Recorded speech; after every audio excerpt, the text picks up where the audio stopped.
with archery, we are not all created equal with it.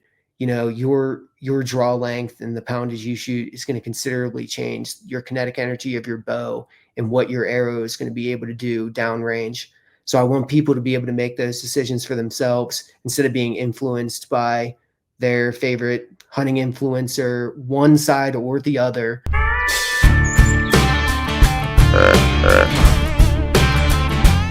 Hey everybody, welcome back to the Hunter's Advantage podcast. Today I'm joined by Jake Squared. This is 2 weeks in a row that we've had double Jakes on the podcast. We got Jake Satterfield from Scientific Archer. Thanks for jumping on with us, man. Yeah, no worries at all. So you were saying a story. Yeah, the other week my buddy and I were climbing a 14er here in Colorado. So like, if you guys are unfamiliar, there's 58 peaks in Colorado that are above 14,000 feet. So it's kind of like this goal, trying to climb all of them. I've climbed 31, 32 of them at this point. But we were out near Leadville climbing Mount of the Holy Cross, and we started at the trailhead around like 3:30 in the morning. And there was a guy who started probably 15 minutes ahead of us, and we caught up to him pretty fast and we're kind of surprised. And he's like, "Hey, can I hike with you guys?" We're like, "Yeah, sure. What's going on?" And he's like, "I just scared off a mountain lion." We're like, "Oh yeah, sure. That makes sense." So my buddy and I, who his name is Jacob. So two Jakes already hiking together. Find out later, this guy's name is also Jake that we're hiking with. So three Jakes on the hiking trail together.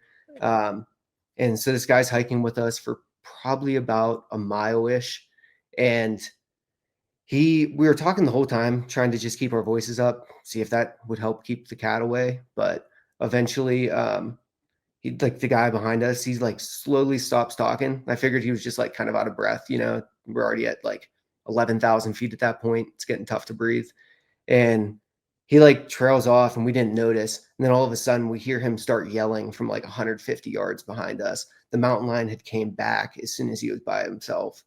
It was like a juvenile. Wow. It was definitely younger. So probably its first year away from its mom with how big it was. But yeah, pretty crazy experience. That's the first time I've at least seen one while I was hiking. I don't know how many times they've seen me, but yeah. Yeah, that's the thing. I mean, you always hear those stories of, you feel like you're being watched or something, but to actually see one like that, are they pretty common around Colorado? Yeah, I think there's definitely a good bit of them, pretty healthy population of them. But yeah, I've never seen one while hiking. The only time I'd previously seen one was when I was driving down the highway. One ran across early in the morning, but I was in my truck, so that wasn't a big deal. Yeah. Well, apparently they're super like transient. Like they can move like hundreds and hundreds of miles on some of the collared ones that they had. My uncle Justin had one at my grandpa's place, Jake, and apparently, I think it was like a decade ago, and my uncle was dating this girl at the time. And she said that it was hanging on like a horizontal limb, and its tail, they knew it was a mountain lion because its tail was just hanging off like 3 or 4 feet. And so she just opened up the door and just stuck her 38 out and just started shooting in its direction, and it ran off. And I'm like, dude, you should have at least got some really cool pictures of that, like from inside or something. She's like, it was a cat and its tail was 4 foot long. I mean, we actually have them now in Oklahoma where people are getting a lot of pictures of them now. Yeah. So it's pretty neat.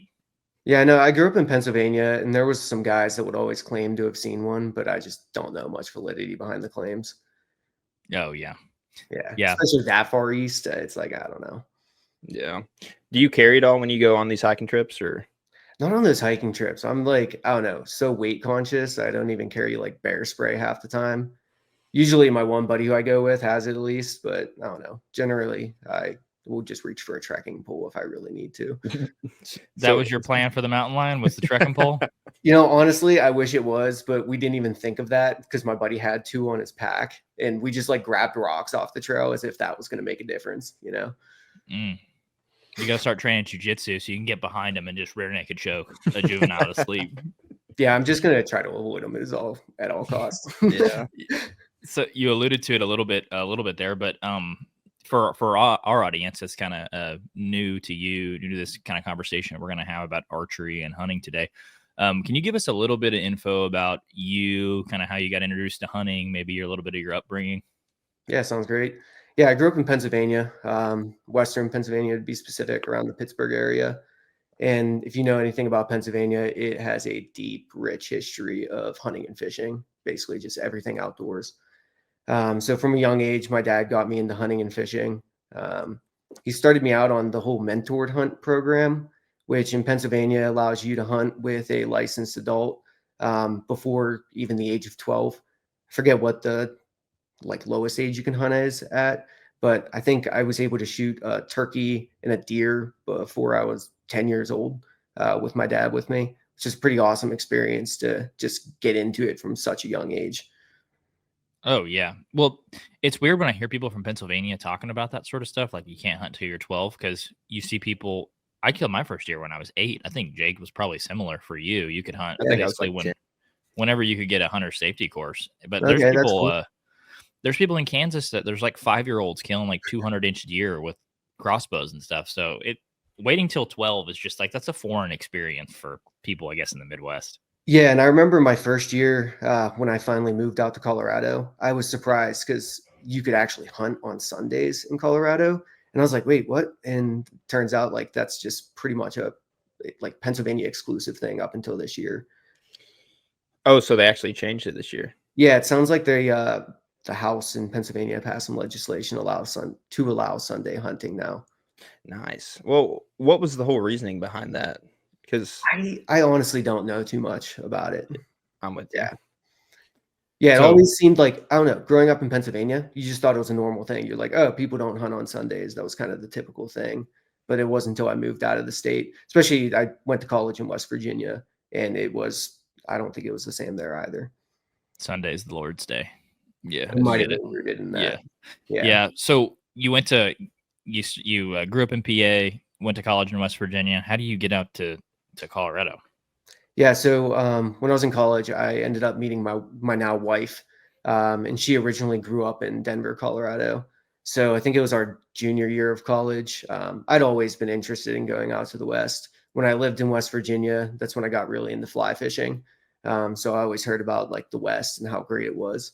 So for a spring break trip, our junior year, we decided to fly out to Colorado, meet some of her family. Just fell in love with it, everything that it offered. So after that, once it came to senior year, graduating, I was looking for jobs in Pennsylvania as well, but also Colorado, and ended up with a job offer that I really liked here in Colorado. So we ended up just taking the leap and moving out here. I kind of have an inclination, but what did you study in school? Yeah, I studied mechanical engineering in college, which Okay. probably is no surprise to anybody. So a bunch of our roommates, like I figured being interested in like data and science and all that sort of stuff, there had to be some sort of like mechanical inclination there. So like half the people we hung out with in college were like mechanical and aerospace engineers. So Yeah, it's definitely a type for sure. Dude, yeah, I figured it out. Christian and I were probably the dumbest ones in that friend group. So and not mechanical engineers. I will say that's not always the case. I went to school with a lot of mechanical engineers who did not know much. Well, we had a good like a aerospace school, and so like they would fly planes. They'd build like one of the senior projects was like flying planes, and that was always pretty neat. But yeah, that's awesome. Yeah. If I would have known the career trajectory that I would end up on, I probably would have done aerospace engineering. Probably would have been a little bit more applicable to what I do on a day-to-day basis. But mechanical engineering just is a very well-rounded discipline. You kind of get to know a little bit of everything from electrical engineering to the aerospace side. So it just worked out. What do you do now, if you can say? Yeah, I am I don't know how exactly to say it. I help the U.S. government develop satellites is what I do. So we have a buddy who was one of our roommates. His name's Greg, and he lives in California. I think he works on a Navy base, and he works on some sort of weapon system. He's like, I build, and he just gave an answer just like you gave. And he's like, they did like background checks for him when he was getting that job, and they were like, we got calls, and they were like, so you're his roommate. What is he like? Mm-hmm. And so I get it. I get the vibe you're giving. Yeah, my college roommates had to go through the same thing, talking to the FBI about me and my antics. And it was just funny. The main response that every single one of them got after they told them about me was, he's like, man, it sounds like Colorado is going to be a great state for him to live. because they basically just said, he just likes to hunt, fish, hike, be outdoors. The guy's like, yeah, that makes sense then. Yeah. So did you grow up bow hunting specifically, or did you kind of grow up in the rifle culture? I feel like there's a big like Eastern like rifle hunting culture out there. I guess everybody does, but did you grow up bow hunting? I more grew up rifle hunting. So especially because by the time I really was strong enough to pull back a heavier bow, I was really into sports in high school, and we had a fall baseball season as well. So that actually took up a lot of like my Saturdays for actually being able to go hunting, because we typically have double headers on Saturday mornings. So that kind of kept me away from the bow hunting when I was in high school. And then for where I specifically hunted in Pennsylvania, we were in Allegheny County in Pennsylvania, or near Pittsburgh. And in that specific area, you were only allowed to use slug gun or a muzzle loader. So I mainly grew up muzzle loader hunting. Is that like flintlock muzzleloader or just like regular muzzleloader? No, you could use an inline for that season. Okay. Yeah. Yeah, I'm trying to draw the the connection. Like, where does it? Obviously, you're pretty mechanically inclined. You're a hunter. Grew up in PA. Where's the fascination come from around arrows and science and all that sort of stuff? Yeah, I think when I moved out here, I was actually looking into getting into hunting like the Western big game species, which is just a completely different game than just hunting whitetails. And for that, me being a shorter draw length archer, as well as at the time I was still fighting back from a shoulder injury that I had from playing baseball, I really could not draw a bow with very heavy poundage. I think when I got out here, I could barely get back like a 55-pound bow at the time. Worked up from there just because it's much better to try to shoot something heavier, as everybody knows. But being that like low energy shooter, I just wanted to make sure that I would have enough penetration to be able to hunt an elk, and as well maybe even have like a little bit further distances that I could shoot to be able to effectively hunt mule deer. So it's the Western stuff that got you into all this. Yeah, and the main reason I really got into it is like with rifle hunting, it's pretty simple. You can, or at least like you can very easily take advice from other guys. You can say like, oh, this guy shoots a 270. They've had tons of success on a deer. If I pick up a 270, I would expect to have the same performance out of that 270 as he does. The difficulty is once you get into archery, your draw length and draw weight play considerably into what your bow is actually capable of producing for kinetic energy. Because of that, it's very difficult to take, or at least I found it very difficult to take advice from other guys who are shooting completely different setups. Basically, like I'm pretty inspired by Cam Hanes, like a lot of guys are who especially live out west. But Cam Hanes shoots a 90-pound bow. The energy his bow produces is so much different than what my bow can produce at that point. And even the longer draw length guys, if you're shooting 30 inches, you already produce significantly more energy than a guy with a short draw length like myself. That is a good point. We were talking to Joel Burham, Whitetail Fit. I don't know if you've heard of him. Yeah. He's kind of in the same boat. He's not, his draw length isn't very long, but he's also shooting, I think, what, 80 pounds maybe? It's 80 plus pounds, yeah. That's what he said. He was like, my problem now isn't basically got to get longer, not stronger. And so there's that. I feel like that's a pretty common battle throughout the archery scene. Oh, it definitely is. And I even tried, like even earlier this year, I played around with just a 1/2 inch longer draw length, and it just did not feel good once I started shooting at uphill versus downhill angles. On a flat static range, I can shoot it just fine, but I noticed I tend to dip low with that longer draw length as soon as I started shooting uphill or downhill. I think you just need a prosthetic hand that makes it 5 inches longer, and we'll all just shoot those Matthews Atlas that let you get like 34-inch draw length, and we'll just send missiles. Yeah, honestly, it's crazy how much you can gain with just a 1/2 inch or inch of draw length even. So break that down for us then. Like, you know, the average archer is probably shooting, I don't know, 28-inch draw. I would say would be pretty common. Yeah, probably 28 and a half. Yeah, 65, 70 pounds. Like what role does draw length and draw weight play in like FPS and speed? Yeah, so there's actually a lot of calculators online where you can kind of look at that sort of stuff. And I know if you're familiar with Podium Archer and some of the bow reviews he does, you can get a good idea for what is the FPS per inch of draw weight or draw length for a bow and how that's going to actually affect the speed that you're going to see when you purchase it. And it plays considerably into that. And essentially, bows, the development of bows has not been this like magical thing that's occurred. There's really a set efficiency that they're getting out of these bows.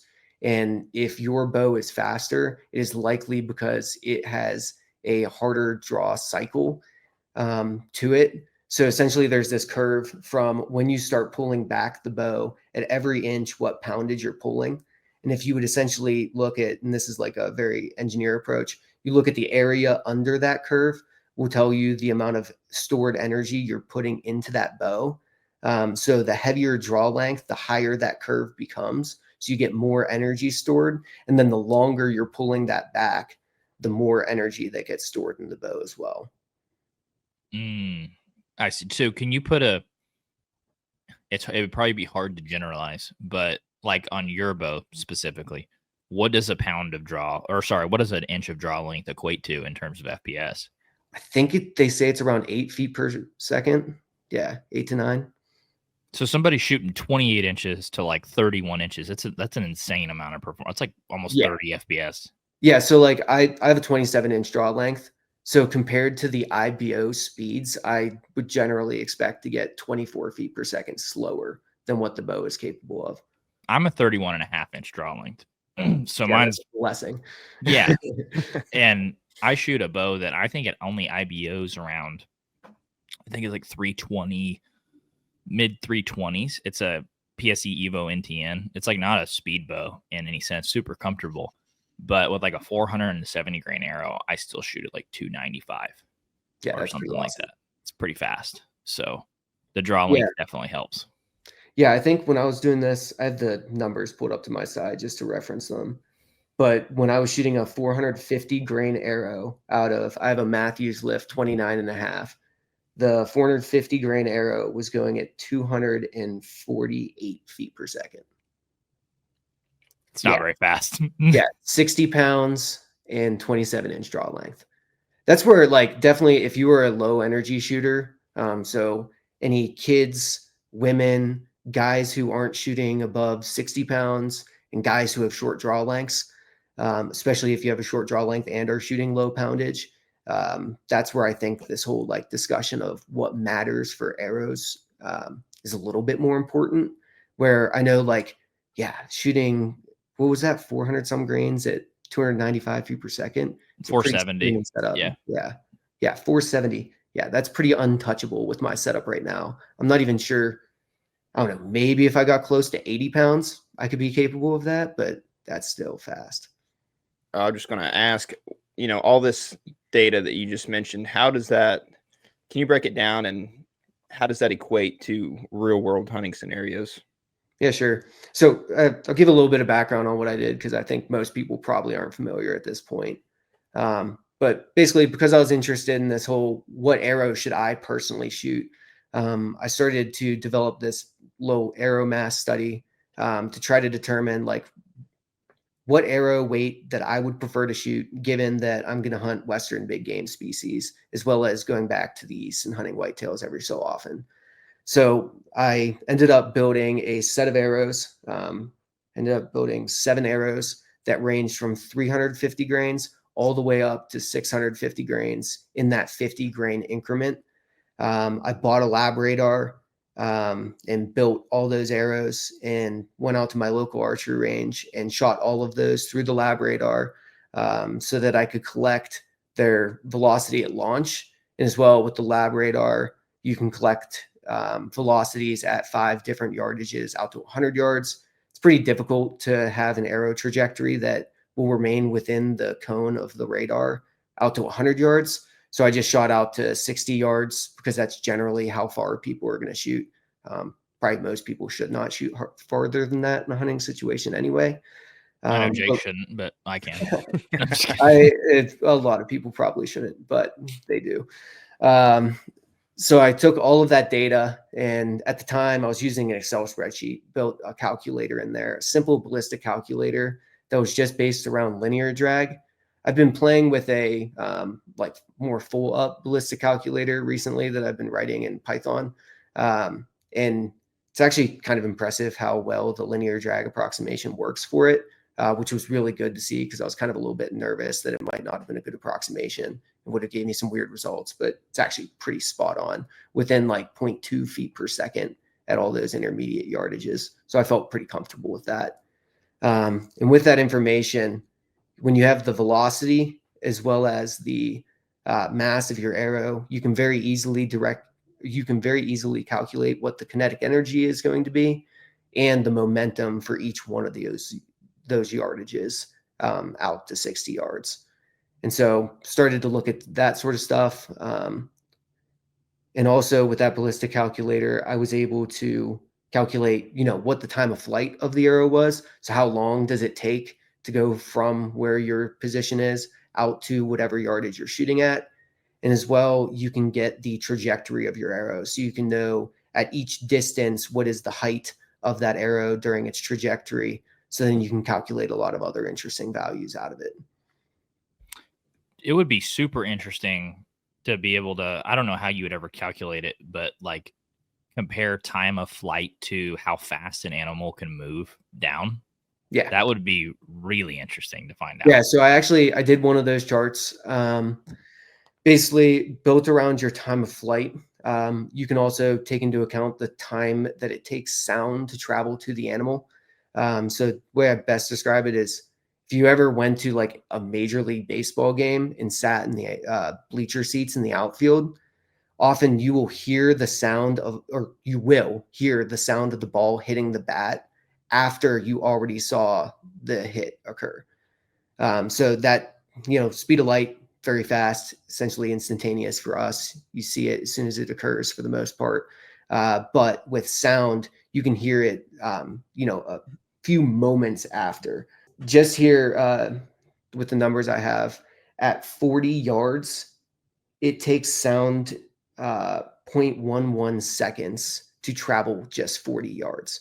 So that's actually one of the things that's benefiting us as archers, is especially if you say that the deer is reacting to the sound of the bow going off, they have a slight delay where your arrow is already traveling in motion towards them before the sound is going to reach them.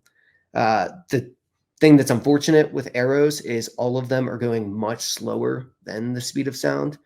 So that's where with a rifle, whatever your target is, as long as you're not shooting extremely long distances, your target is going to get hit by the bullet before it is going to hear the sound of the gunshot going off. But with arrows, we're getting nowhere near that speed. So the speed of sound's like what, 1100 or something feet per second?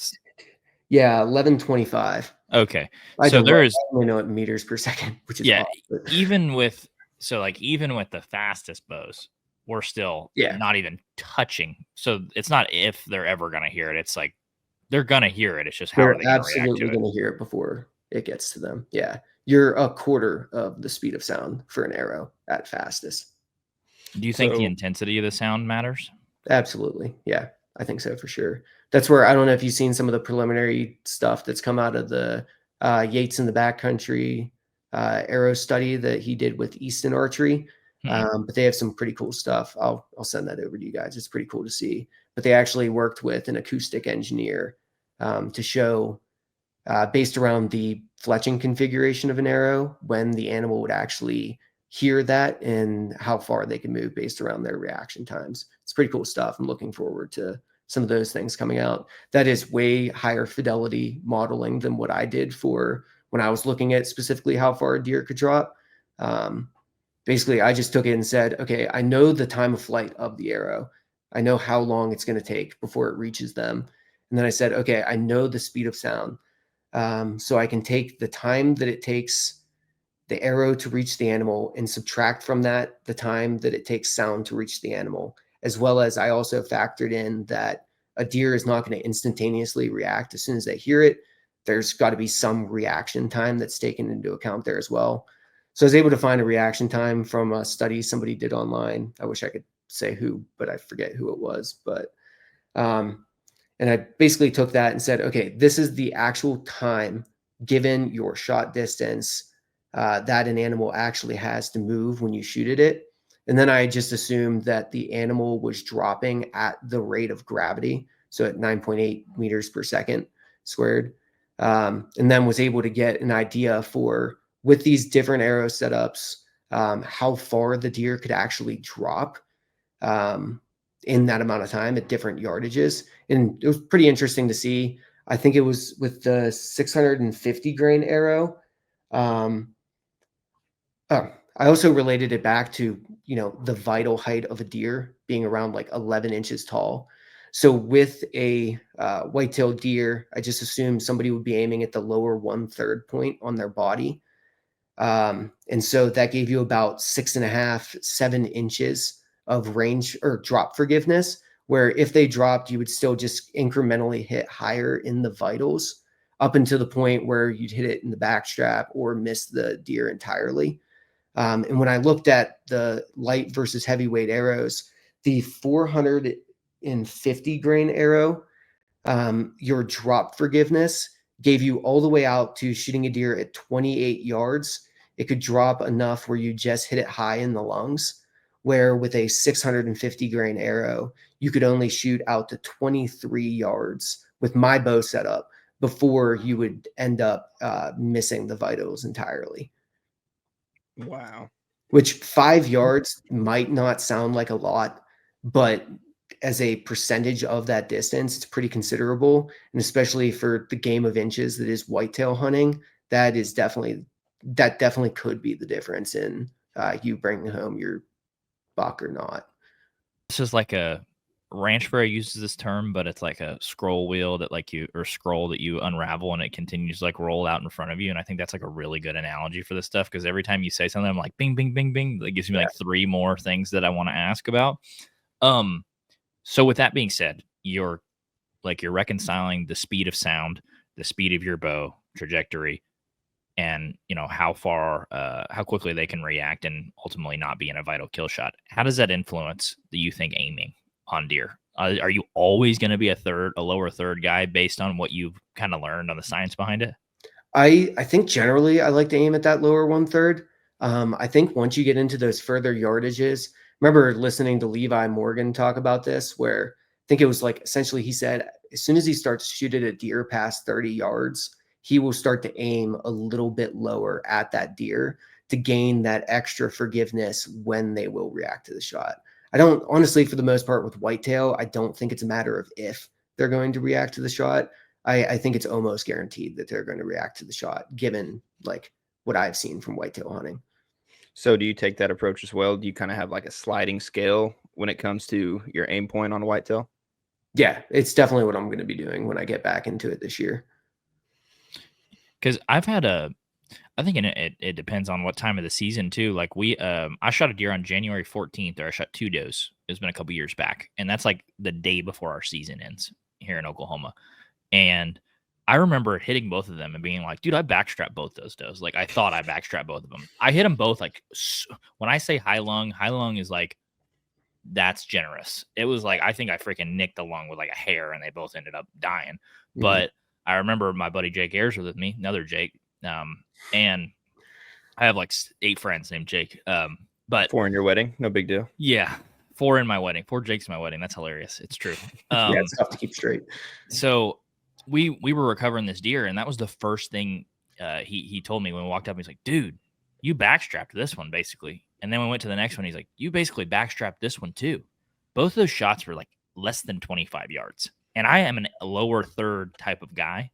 And I remember slowing it down and throwing, just a black bar on top of the back and marking aiming point and then watching the movement in slow motion. And it is nuts. Yeah. How much they can move just at less than 25 yards. It was, the difference. I mean, I was hitting them like 7 inches higher. Yeah, it's crazy how fast deer can react to the shot. It's almost supernatural, honestly. We film, so like you get the truth in with the filming. Yeah. But like if you weren't filming, I'd be like, what happened? I was aiming right there. Like exactly. I can't tell you how many times I would bust my brain against a rock if I wasn't able to replay it back and see exactly what happened. Well, that's where the void comes into play. It's like, oh, I must have hit him in the void because, they were aiming right there, probably center mass. And all of a sudden the reaction time hits, they drop, they might backstrap thinking that they hit. It's kind of like the trackers. Every time we talk to him, because Christian makes bad shots, so we have to call trackers all the time. He says that most of the time, if we get on site and we're like, all right, we're trying to get all these clues to kind of help us out, help the dogs out. Where'd you hit them? Most of the time, they're like, oh, right there, no big deal. And then they'll find them, or if they find them a couple hours later, it's like a shot in the butt or a shot in the flank, or it's a gut shot. And it's like more times than not, the brain lies to the shooter more than the shooter's actually correct. Oh yeah, I think most people generally black out on the shot. Oh, I'm one of them for sure. Yeah, I've definitely been in that position as well. So yeah, it's very easy to.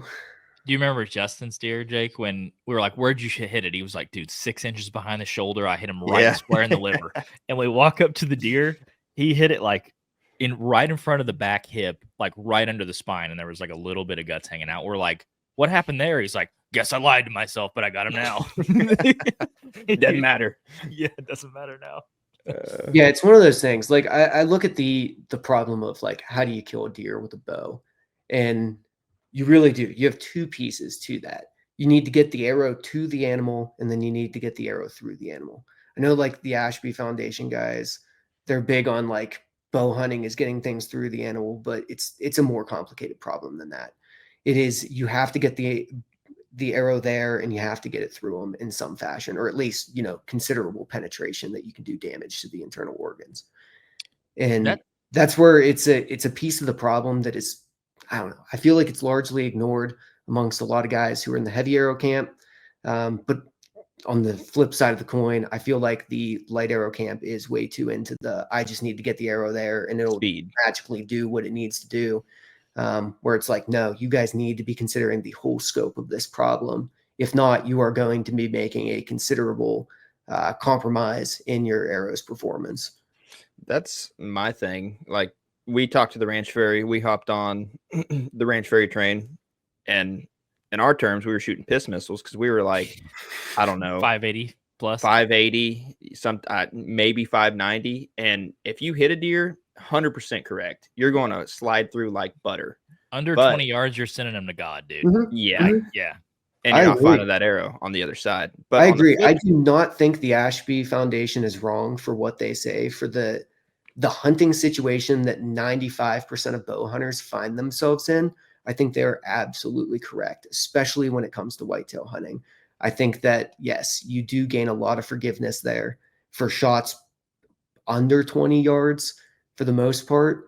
But even like myself, when I shot the 650 grain arrow out of my bow set at 27 inches, 60 pounds, it was going 211 feet per second out of the bow. That's slow. That's recurve speed. And I guess I don't have, and I know it goes hand in hand, but the problem I've ran into is like, we hunt public land, or if we're out chasing, maybe pronghorn or mule deer, it's like, let me just back it up. Public land instance, right? You don't have a set, feeder. You don't have corn sitting out there. And where we hunt kind of mountainous range, it's like, there's no really defined trails. It's basically like they could walk here one day, and then 2 days later they could walk over here. No rhyme or reason to it. Well, in that time, by the time you go to range and then you get your bow, you draw back and kind of calm yourself down a little bit, they might have already walked 5-7 yards one way or the other. And if you have a super heavy arrow set up, it's almost like that forgiveness where it's lacking in that aspect of it, where it's like, okay, if he's at, I ranged him at 38, he could be at 43. That's a pretty big difference if you're shooting a, considerably heavy arrow. Absolutely. Yeah. Yeah. If you've ever shot an unknown distance archery tournament, you will realize how bad you potentially are at range estimation. I wish I could be as good as Levi Morgan or Dan McCarthy, typically guessing things within a yard, half yard, but I am not that guy. We have a tournament series at our local archery range here in Colorado, and the third leg of it is an unknown distance portion, and everyone's scores drop by 15, 20%. Like it's pretty considerable how bad everyone is at guessing the range. And I know, like for me, myself, some of those targets, like I went and walked the range the weekend following the tournament, and I was 5-6 yards off on some of them. And those were the targets that I hit high in the back and did not score well on, of course. But and even for that, I intentionally made sure my bow was shooting at the speed limit for the tournament so that I could have as much range forgiveness as possible. And still, a 5-yard difference was me aiming at the heart and hitting it high in the spine at 35, 40 yards. Hey, foam was home. Yeah. In that case, honestly, in that case, I was just happy not to score 0 on that target. Honestly. Yeah. Well, so again, don't judge me for this story. Okay. We're about 4 or 5 days into a mule deer hunt in Nebraska. We say mule deer hunt. It was a whitetail hunt. There was no mule deer to be found up there. There happened to be one. I scared him out of there. Yes. Well, we were basically sitting in this cattle pasture, right? And this whitetail comes out in these little ravines, starts kind of walking our way. And I'm sitting there. And of course, this is the last evening we're hunting. And then the next morning we're getting up and we're heading back to Oklahoma. Well, this buck comes up over this little ravine and he's at like 83. Then he gets a little bit closer. 72. And I forget the exact yardage I ranged him for, but I want to say it was like low to mid 70s. And there, of course, the grass is all waving. And so it might be a couple yards off already, but I was shooting, I think it was 68 pounds at, it was like 565 grain arrow setup. And I shot way over his back. And in my thinking was, okay, if he took a couple steps forward, how much of a difference would that make? Let's say a 5-yard gap. Christian says I just suck, but I just want to hear it. If you have the data on hand to kind of be able to calculate that at like, yeah, let's say I was aiming for 73 and he was five yards closer. What type of miss is that? So 70 yards, and it was 5 yards closer. That was one of the other things I looked at. So I'll go with the faster arrow because what's your draw length and draw weight? It was 30. 30? Okay. So you're still probably shooting like above 280 feet per second, right? I haven't calculated it, but with that 560, no, you were definitely 560? Not over. Yeah. 560. You're probably in the 260s. Yeah. If we assume like closest thing I have is 261 feet per second. It's probably really close. And if you were using your 70-yard pin to shoot for 65 yards, based around my math, and this is also corrected for 6,000 feet of elevation because I live at pretty high altitude here in Colorado. But you would hit 10.2 inches high of where you're aiming at. Didn't even have a chance. There we go. Yeah. There we so go. Then you also assume that see? at that distance, the animal is going to react to the bow and the arrow in some manner. You're definitely going to miss high at that point. Yeah. Okay. Yeah. And I did. So there we go. Yeah. The range forgiveness for those further yardages, it really closes in on itself. And if you're plus or minus more than 2 yards at 70, it's pretty difficult to hit anything. That's what makes pronghorn hunting so tough. That's what's wild too is when we were talking to Troy, which I ain't knocking him. I love Troy. He's a great guy. Great conversation. He's the man, dude. Yeah. But they talk about the kinetic energy, is greater downrange. And it's like, that's cool. And I know that means a lot, but you have to be basically shooting at a bag target for that to even really matter and hit them well. In that case. Yeah. When I did the first piece I looked into it after I got the data was kinetic energy and momentum, just because they're so easy to calculate at each one of those yardages.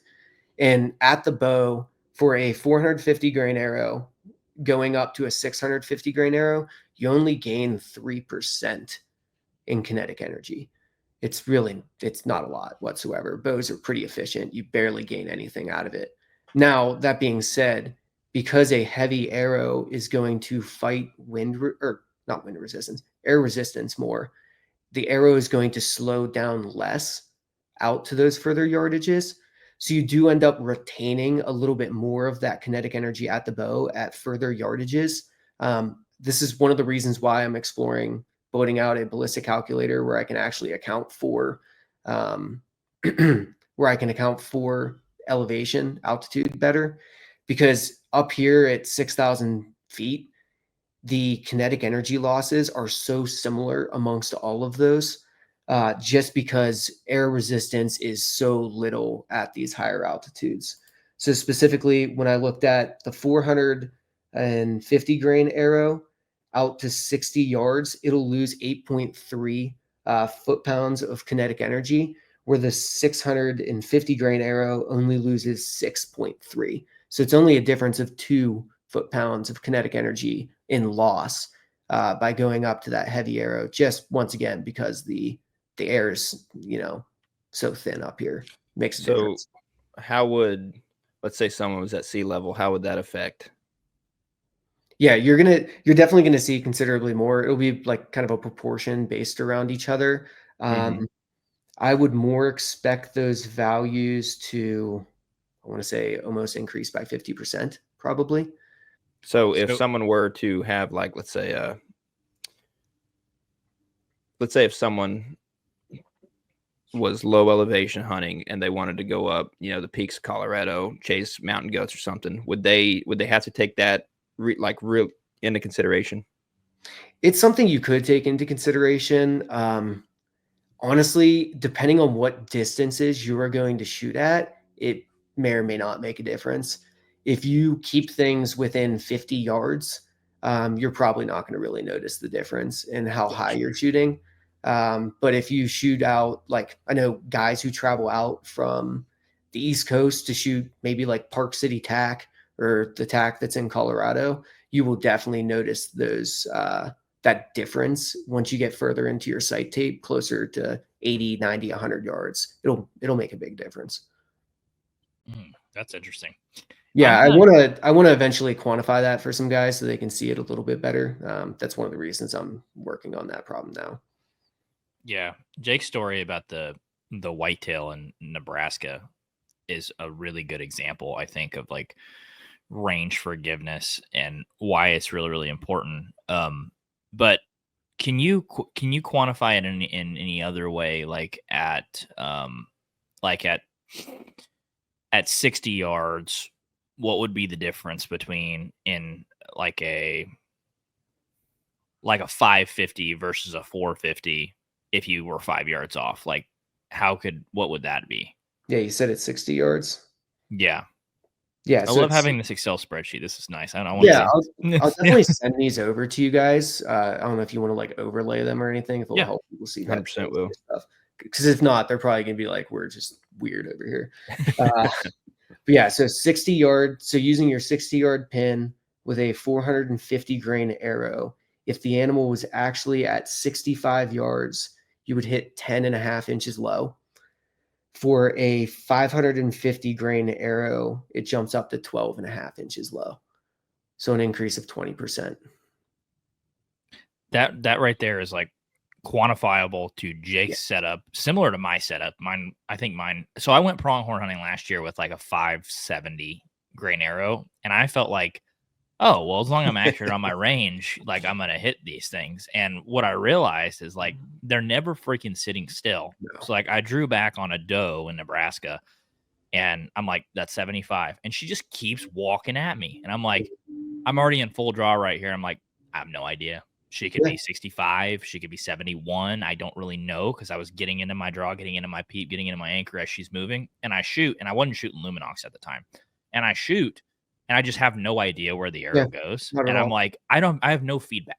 Was that high? Was that low? Was it left? Was it right? And it was so demoralizing because I'm like, I don't even know. Like, I have no idea where it's at. And yeah, it felt good. It broke clean. And then all of a sudden, it's just like, that's not the results you want. So it's good to know. It's good to know that you didn't stand a dang chance when you're hunting. And that's what sucks. Like when you do miss, you want to learn from those misses because that's how you get better at archery, But when like it's so untangible, like you can't actually figure out what happened in the situation. It's so hard to learn from it. And like I definitely, like when I'd moved out here to Colorado, had my first elk tag for archery. I started looking into, how can I get better penetration in my setup? I think at the time, like there was the whole Meat Eater podcast that they had with Ashby himself talked about it. So then I went like heavy into looking into, heavy arrows themselves, what the benefits were. I bought some Easton FMJs, got my bow set up. I think they were like 600 grains probably, because it was still pretty tough to. I shoot really short arrows, so it's pretty tough to get super heavy weights anyway out of them. Yeah. But I went out elk hunting, and the last day my buddy and I were there, we were sitting in this meadow, and we're just doing some cow calls, messing around, and we see a bull step out at the bottom of the meadow at 96 yards. Of course, I was not going to shoot that far. So better man than me. Yeah, I'm very glad we didn't. It was a nice bull too, but we ended up sneaking across. There was this little island of trees in the meadow, and we snuck across, got into there, and the elk had started to work its way uphill. And I finally had an opportunity where he stepped into this opening. It was probably like, I thought mid 40s away, but I just knew with that setup, because I had shot it and it was very difficult to even get, like my pin gaps were so wide on that. I knew my trajectory was not good with that arrow.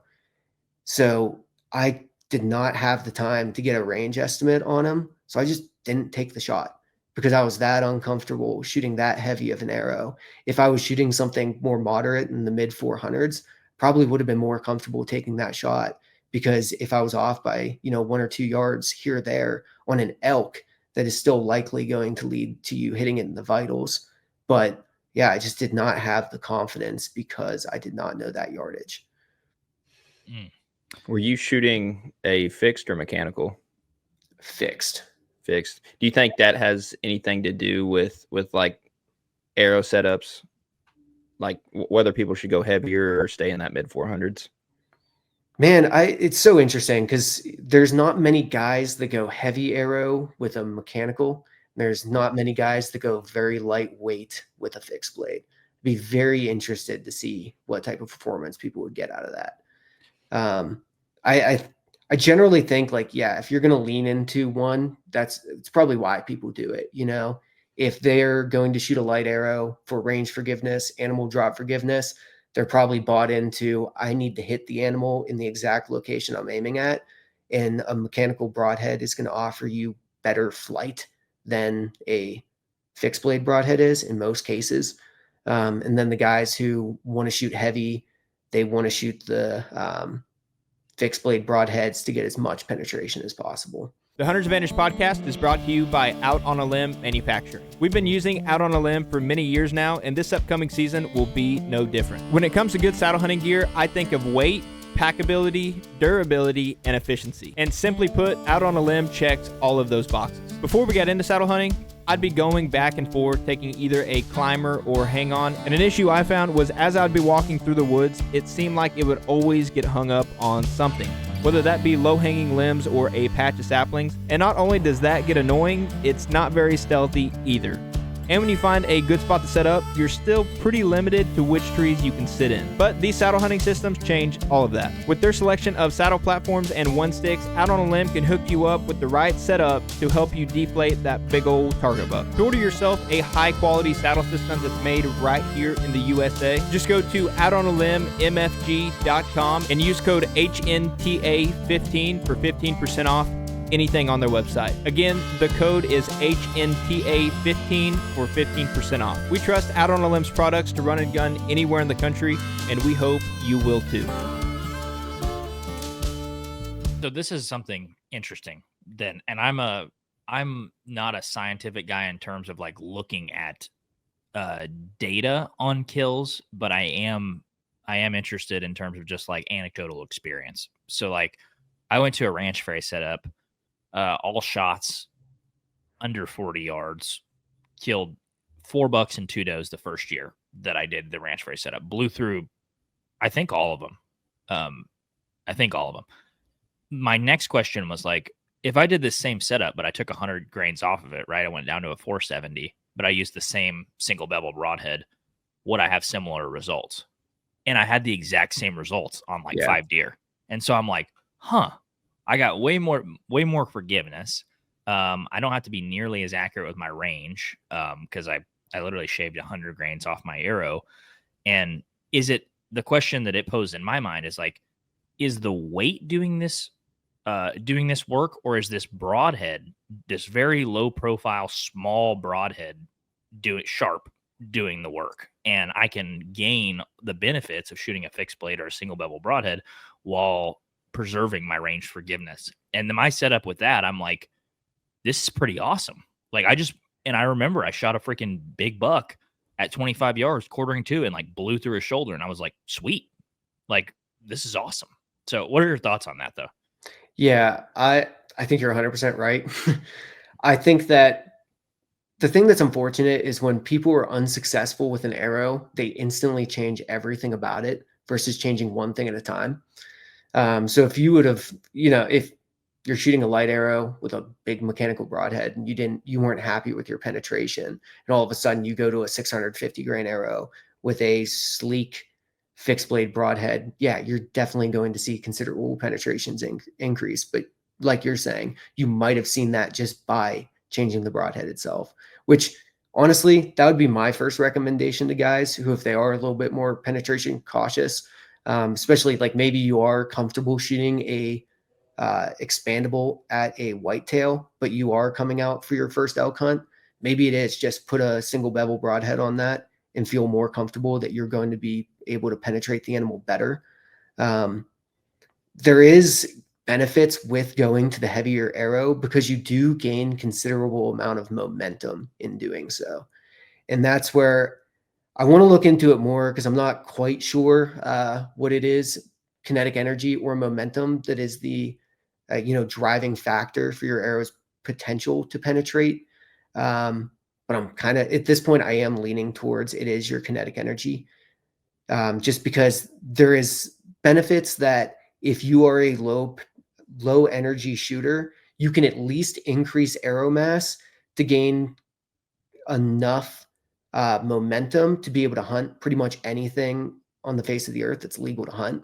And I kind of want that to be true because I don't want to feel like people have to be limited in any way just because they can't pull a heavy bow or don't have a long draw length or anything like that. And then more on the like penetration of mechanicals versus fixed blade broadheads. There was a really cool study that Iron Will did where he took an aoudad shoulder. I think it was a shoulder, not a hind leg. And he set it up in a lab at the University of Colorado. And there's a machine where you can measure the displacement, so how far you're moving something, as well as the amount of force that is registering at that time. And he shows this chart where he's pushing the different broadheads through the aoudad shoulder, and it takes considerably less force for a single bevel broadhead to be pushed through that aoudad shoulder than it did for the mechanical. And it's really probably not that surprising. When you have a mechanical that is twice the cutting diameter, you really should not expect it to take the same amount of force as something that's made to penetrate like a fixed blade broadhead is. It's interesting to me because you're going to lose energy opening blades, right? Or having a bigger cutting diameter just dragging through the animal. Yet people want to go significantly lighter with that setup as well. To me, It's like if you wanted to cut the biggest hole, wouldn't you want to shoot a mechanical broadhead that was super heavy, that has more momentum to open the blades and stuff? I think there is some validity to that. You would have more potential to penetrate given the increase in momentum. But there also becomes the topic of how much momentum is enough to get through a whitetail. And after that, like, does it matter that I was able to fully penetrate a whitetail and it went through the engine block of a car on the other side? Or is it that sufficiently getting through an animal on a good shot, when you do not hit it in the shoulder, you get a pass through? That's fantastic. And then enough momentum that if you do encounter the shoulder on the front side of the animal, that you can still at least get to the opposite rib. I think that is why most guys who are shooting mechanicals and also shooting light, they have had the experience where they do have sufficient momentum to penetrate the animal to get those kills, that's what gives them confidence in that setup. It makes sense. But I see so many, I don't know what it is, but I see a bunch of people on YouTube that shoot giant deer and they get like 6 inches of penetration and they're like jumping up and down, like trying to get out of their stand. They're so excited about it. I'm like, dude, I'd be throwing up if I got 6 inches of penetration like that. And I mean, guess if you freaking hit you do a disc golf size hole in them, that's different. But like for me, I want to blow through animals and I want 2 holes. Like just and as far as we've come with thermal drones and dogs and tracking and recovering of animals, I'm like, dude, if you can kill them, we can find them, right? It used to be like, if I don't get a blood trail, I'm not finding them. Now I'm like, if you kill them, we're going to find them. If you don't kill them, we're never going to find them, Yeah, that makes a lot of sense. And honestly, I think one of the things that makes it very difficult, so like when people talk about wanting to actually test these on animals, there are just so many factors that go into why people only get 6 inches of penetration on some shots, but will get a blow through pass through on another shot that seemingly was the same. I think a lot of it has to do with how the animal is moving while the arrow is entering their body, as well as while it's in their body. So essentially, it's very easy. Like if you're pushing something through, you'd be pushing straight through that object, right? You'd push in a straight line along the arrow shaft. Well, all of a sudden, when a deer is rotating after it's been shot, because most of the time, like when we're talking about animals dropping, most of the time they're not just dropping straight down. Usually it's that like roll over that they generally do to try to run away from the sound that they just heard occur. And in that, your arrow enters into the animal, and then all of a sudden that motion means that the velocity or the direction of the velocity of the arrow is no longer pointed along the arrow shaft. And all of a sudden that is going to cause you to lose considerable amounts of penetration. So once again, like if you were going to push an arrow through something, you're going to take the pointy end and push straight along it. You would never hold the arrow sideways and try to push it through the animal, right? That's an exaggerated example of it, but it is getting offset by some angle, and that offset is going to eat up a lot of your momentum immediately when it hits the animal. And I think that is one of the reasons why people lose penetration off the bat. And that's one of the future things I want to look into. I just got to try to develop a setup for it. But yeah, so I want to demonstrate that. Trying to get on the topic of like ideal arrow weight, going back to your elk story, where you weren't comfortable shooting, a super heavy arrow at that elk. What did you kind of learn? What did you take away from that? Like, what's your ideal? What would you take into the woods now for an elk? Yeah, so I have an elk tag this year. I drew pretty much like a 0-point unit here in Colorado just to try to escape some of the over-the-counter pressure. In some of the units, it gets pretty heavy. So I just been going with like 0-point units and just hunting as much as I can for them. And for that, this year, I'm probably right off the bat still going to be shooting a fixed blade broadhead. Last year for mule deer, I did shoot the Sever 1.5 hybrid. Just because with mule deer, a little bit further shots, as well as not being as much concerned with penetration, felt comfortable with that. And then this year for the elk, switching back up to a fixed blade broadhead. And then my current arrow weight right now is right around 440 grains for that. And I feel relatively confident given what I've seen from the analysis that I've done, showing that from a range forgiveness perspective, I am going to be able to make a little bit further shots with that. But I also did take those momentum charts and I did compare it to some values I found online from this study that said what was the sufficient kinetic energy and momentum for different big game species. So I went to their category that was used for elk. And it turns out like even out of a 60-pound bow, set at 27 inches, all of those arrow masses would produce sufficient momentum all the way out to 60 yards and beyond to be able to shoot at elk size game, especially when you're considering using a fixed blade broadhead.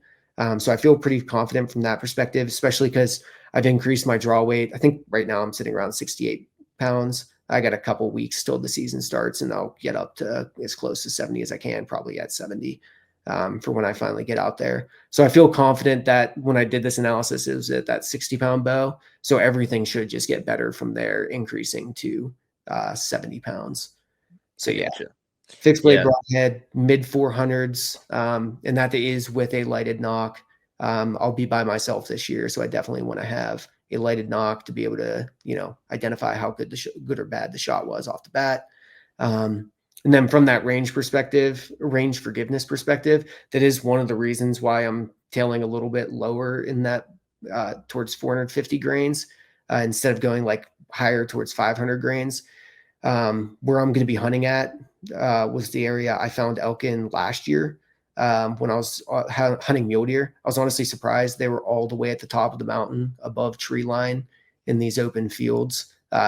Opening day, I watched 2 6x6 bulls down in the valley fighting each other. And I was just glassing looking for another hunter in that area and could not find one. And I was like, of course I don't have an elk tag this year, or else it would be too easy to go down there. So hoping history repeats itself, but it usually doesn't. But with me knowing I'm going to be hunting likely above tree line, I do want to be able to take a little bit further shots. Nothing crazy. But even if I can just extend to have good range forgiveness out to close to 70 yards, if the situation is right. I want to have that option. So with everything, all the data you've collected, you would be comfortable at shooting a 450 grain arrow 70 yards at an elk, and you'd feel like it'd kill that. Yeah, especially with a fixed blade broadhead. Mm-hmm. Yeah. Okay. Well, yeah, I feel pretty confident with that. That says a lot, I think, right there, because obviously elk are, I guess depending on where you're from, if you're Midwest corn-fed deer, pretty big body weight compared to these little Southeast Oklahoma deer that size of a Labradoodle dog. But if that will take down an elk and you're confident in that, it would sure as heck take down a whitetail. Yeah, I'm confident in that. I would not be as confident with a mechanical at any of those distances with that light of an arrow, given like my low energy setup as it is. That's like just where it becomes personal preference. And honestly, the big thing I want to get out of this is I want people to understand that there are trade-offs between going light, heavy, and going mechanical or fixed. Like there's no perfect combination. You kind of just have to do what fits your hunting style the best and tailor your setup towards that. So like if you are hunting whitetail in dense areas, like I grew up in Pennsylvania, where you probably weren't going to get a shot over 25 yards, I think trending towards a heavier arrow with a fixed blade broadhead so that you can gain a little bit more shot angle forgiveness is pretty beneficial. But if you are coming out west, especially like you guys talked about, going on a pronghorn hunt with a high 500 grain arrow is not the most beneficial setup for that. So I know I grew up a Steelers fan, and the head coach has some, he has Tomlinisms, as we call them, just these weird sayings he has. And one of his ones is situations are situational. And I think that honestly fits, even though it doesn't make sense. But I think you should be tailoring what arrow setup you are using to the actual hunting situation that you have. And at the end of the day, we're all adults, and you need to make a decision on what you think is going to be the most likely to lead you to be successful, and then either reap the benefits or suffer the consequences of that decision. So I want to provide, like, I don't want to provide, like, I don't want people to think like me saying, oh, I'm comfortable shooting a elk at 70 yards with a fixed blade broadhead and a 450 grain setup, and then come back and complain to me if it goes south when they did that. At the end of the day, like you have to do the assessment for yourself, understand your capabilities as well as the capabilities of what your arrow can produce, and then make a decision from there. So that's why, like, I really want to, I'm trying to find better ways to present this data that we've talked about so that you could actually apply it to your setup yourself. So to say, like, yeah, when my arrow setup, I think like my bow is generally with 60 pounds, 27-inch draw length. I am roughly just like low 60 feet foot-pounds of kinetic energy. So if you're shooting 80 foot-pounds of kinetic energy, I'd love for somebody to be able to input that and be able to determine what their range forgiveness values would be, what their drop forgiveness values are, how much momentum and kinetic energy could they expect at different yardages, so that they can ultimately make the decision for themselves. Because like we talked about earlier, with archery, we are not all created equal with it. You know, your draw length and the poundage you shoot is going to considerably change your kinetic energy of your bow and what your arrow is going to be able to do downrange. So I want people to be able to make those decisions for themselves instead of being influenced by their favorite hunting influencer, one side or the other, and then blaming them because they were unsuccessful. It's like, no, you need to kind of do the homework yourself, figure it out. Difficult part is I don't think there is a way for people to essentially do the homework right now, other than, having an understanding of physics and buying a lab radar and doing all this. I think it's just way too much for the average guy to actually do. I would never expect them to do that. So I'm trying to find a way to better show people what their setups could be capable of so they can make those decisions for themselves. Well, I'm sure you'll figure it out because I mean, I've watched your videos that you have on your YouTube channel right now, and one thing I do like about your videos is it's very, what's the right word I'm looking for? It's very easy to soak for a person with like a third grade reading level like myself. It's really easy to take the information that you provide and then actually be able to relate it back to yourself. So I appreciate that. Yeah, no. That was one of my biggest concerns getting into this, is because with my day-to-day job, like, I'm the absolute dumbest person in the room most of the time. Like, I work with a bunch of people who have PhDs, who have been studying, astrodynamics for 30, 40 years at this point, have a ton of industry experience. And so it's like I have to go toe to toe with these guys on a day-to-day basis, trying to figure things out, trying to make the best informed decisions that we can. And so it makes me feel really good that I was able to, decompose things down to a usable level for, the average guy. Yeah. Ultimately, like, there's a lot of things you can show with this that the average guy just won't understand, and that's completely useless to them. That's why even, like, I don't know, I've seen a lot of stuff where people just say, like, oh, here's like this exact drag of an arrow, or this exact ballistic coefficient of the arrow, but that really still does not tell you much. Like, at the end of the day, I want to know, like, what is my range forgiveness? What is my drop forgiveness for if the animal moves? And what does that mean for, like, downrange retention of kinetic energy and momentum? Because those are the true things. Just trying to get closer to the true things that matter for us as bow hunters. Because, I mean, human race has been shooting bows for a very long time, and nobody knew what kinetic energy their bow was shooting until, just a few decades ago. Right. Nobody, I mean, and now we're starting to get into the conversation of what is the ballistic coefficient of my exact arrow. And it's like, people were able to adjust their pins to that without ever knowing that stuff back in the day. So at the end of the day, what really does matter to you is, what is your trajectory and what is it going to do in terms of penetration when it hits the animal, and trying to figure that out. You saying that made me think of, there's probably like a Comanche shooting like a 30-pound bow that his buddy strung up that was not going to kill a buffalo. He like takes it back and just breaks it and throws it in the fire. There's probably so many of those stories. Mm-hmm. Yeah. We had no clue. And that's where also, I think, like, you look at a lot of this, like the Ashby study, I would love to see it repeated. I know it's probably not possible at this point in time with, the increased price of hunting in Africa, all those sorts of things, the availability of game species. But I would love to see somebody actually look at it with more modern bows and see what they're actually capable of. Because those bows, like, that were used during that study, were producing much less kinetic energy than your modern compound bow.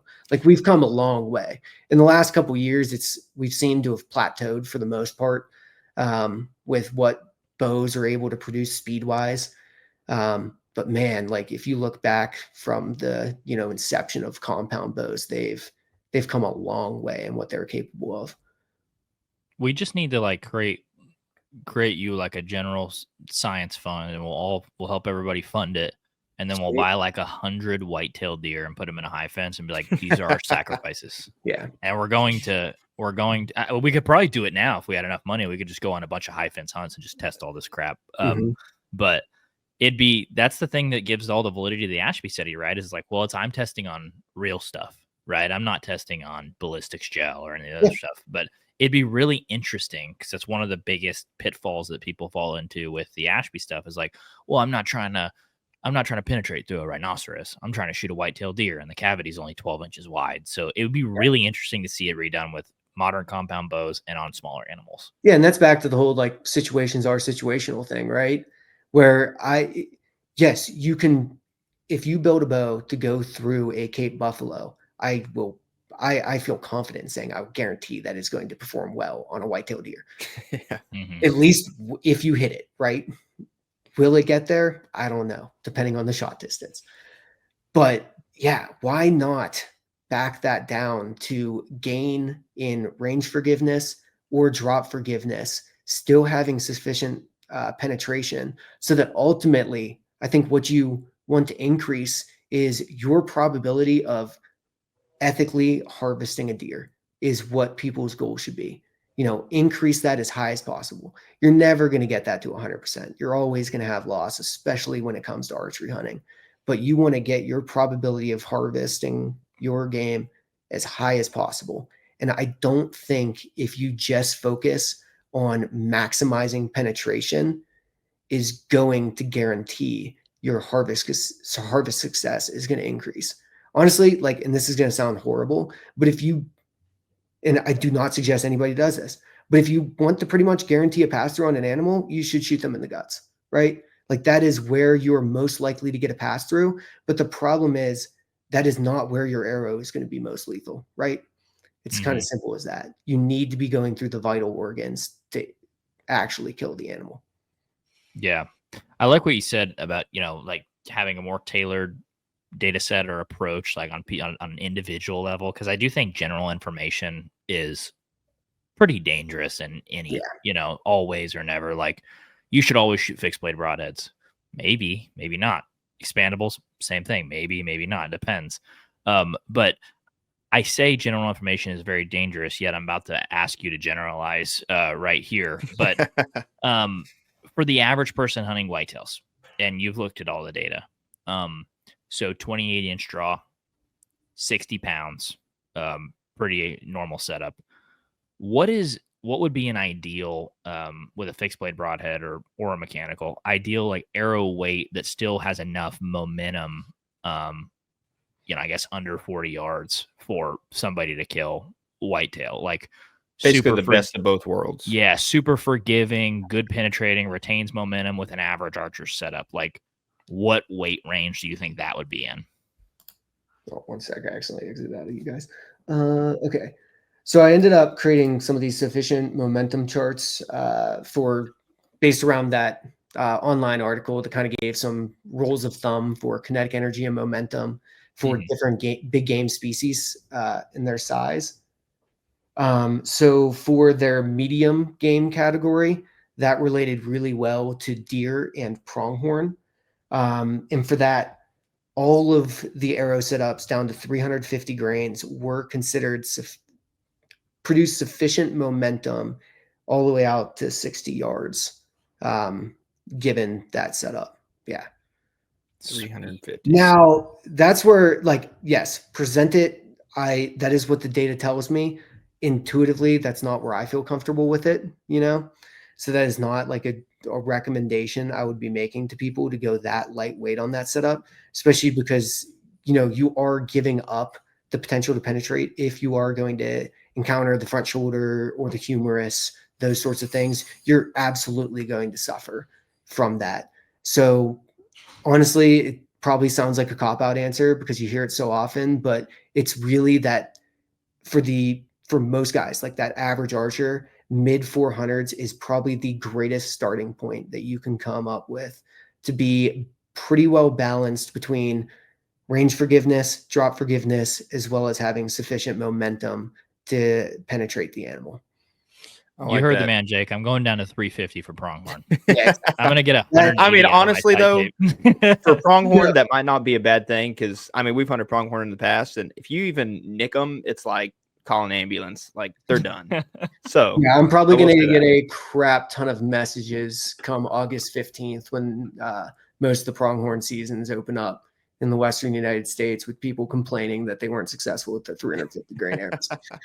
Dude, love Pronghorn are on my crap list. I've hunted them. We've hunted them 3 times, and we've killed like 4 of them, but like with rifles. Doe, only doe too. Yeah, does. Yeah, with rifles.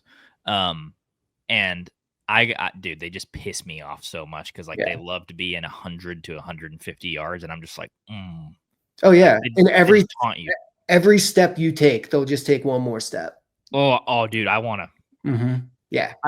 I was listening to Andre DeQuisto the other day on the Hunter podcast, and the opening scene, he was like, yeah, this buck ran out and he was snorting at me, and I was flipping him off. My buddy's like, what are you doing? He's like, I'm flipping that mother effer off. I'm telling him. And I'm like, that's how I feel about pronghorn. They run off. I'm like, right there. Dude. Have you ever tried the decoys for them? Yeah. Mm-hmm. Yeah. Dude, those can be pretty effective certain times of year. Have you ever been pronghorn hunting? Yeah, I don't have the tag in my pocket yet, but I know like because the season opens August 15th. Mm-hmm. I know on like August 13th, I'm probably going to run to a CPW office and buy a pronghorn license, even though I shouldn't. Do you guys have general for residents?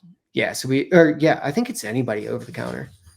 Well, so we drew a pronghorn tag this year in Colorado, which we're going Nice for, and I think it's like, I don't know if it's unit 88 or 87. It's like the northern, north. I guess it'd be northeastern portion of Colorado on the plains, but we're pretty excited about it. Yeah, if it's 87, I've heard a lot of things about it. Good things? Good things, but also I've heard a lot of pressure because I heard that it's slightly inflated point wise just because it's proximity to Denver. Oh, I got you. But because it's the nearest area that has a large swath of public lands, you do get some point inflation there. Yeah. Okay, we drew 88 actually. Okay, cool. Yeah, it'd be one over. Yeah. It's probably yeah. I've done the whole archery pronghorn stuff. I try to do it every year if I can. And then last year I had 2 points for pronghorn, and it was enough that I could draw the unit that my house is actually in. It has a little piece of public land, not much. Went there opening day, had one lined up I had him at 450 yards, nice buck, and freaking it's on a piece of state trust land, which I thought no one was allowed to access it with vehicle, but apparently they also like its general use is for outdoorsmen during the hunting season. But there's a guy who also does lease it for ranching purposes. And opening day, I'm lined up on the pronghorn and I start hearing an ATV or side by side, and he just comes flying up the creek bed the dried creek bed in a side by side. The pronghorn looks at him and runs away right as soon as I was going. Did you flip him off? I was so irritated. He was so far away. He was probably 1,000 yards away at that point. But I was like so irritated.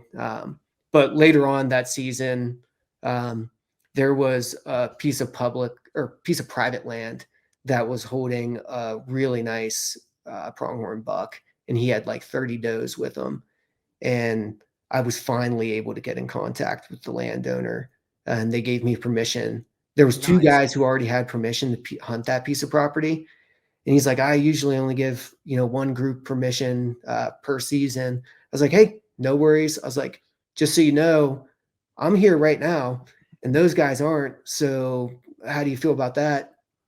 He's like, you know what? Let me call those guys, see when they're coming back. And it was a Thursday. And he's like, those guys aren't coming back till tomorrow. He's like, you can have this afternoon to hunt it.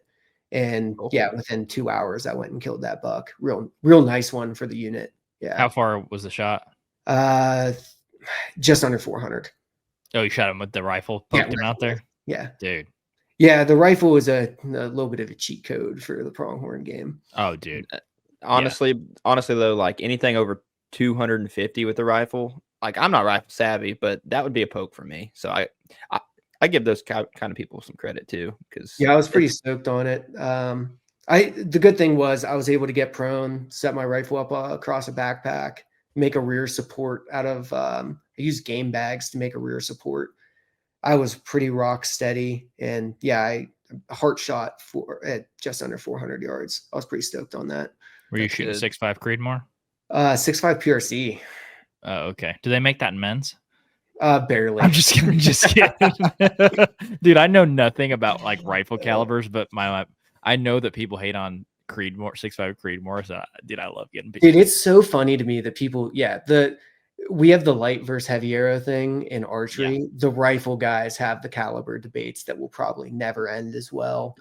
Meanwhile, the funniest thing about the rifle guys complaining about caliber is that all of those setups are far more capable than arrows. Oh, dude. Yeah. Meanwhile, they're debating amongst themselves about which one kills them more dead, Yeah. I'd smack on here throwing sharp things at them. Yeah. We're using a stick and a string to shoot a pointy stick. Yeah. A prayer. So do you have, you said you got an elk tag in your pocket, possibly getting a pronghorn tag. Do you have anything else on the docket, or you just going to coast with those? One more hunt. I'm planning on going back to Pennsylvania to hunt with my dad this year. So it'll be really exciting. Nice. So it'll be the first time we've got to hunt with each other, other than I've also done, every time when I go home for Christmas, we do a upland bird hunt. We usually go pheasant hunting.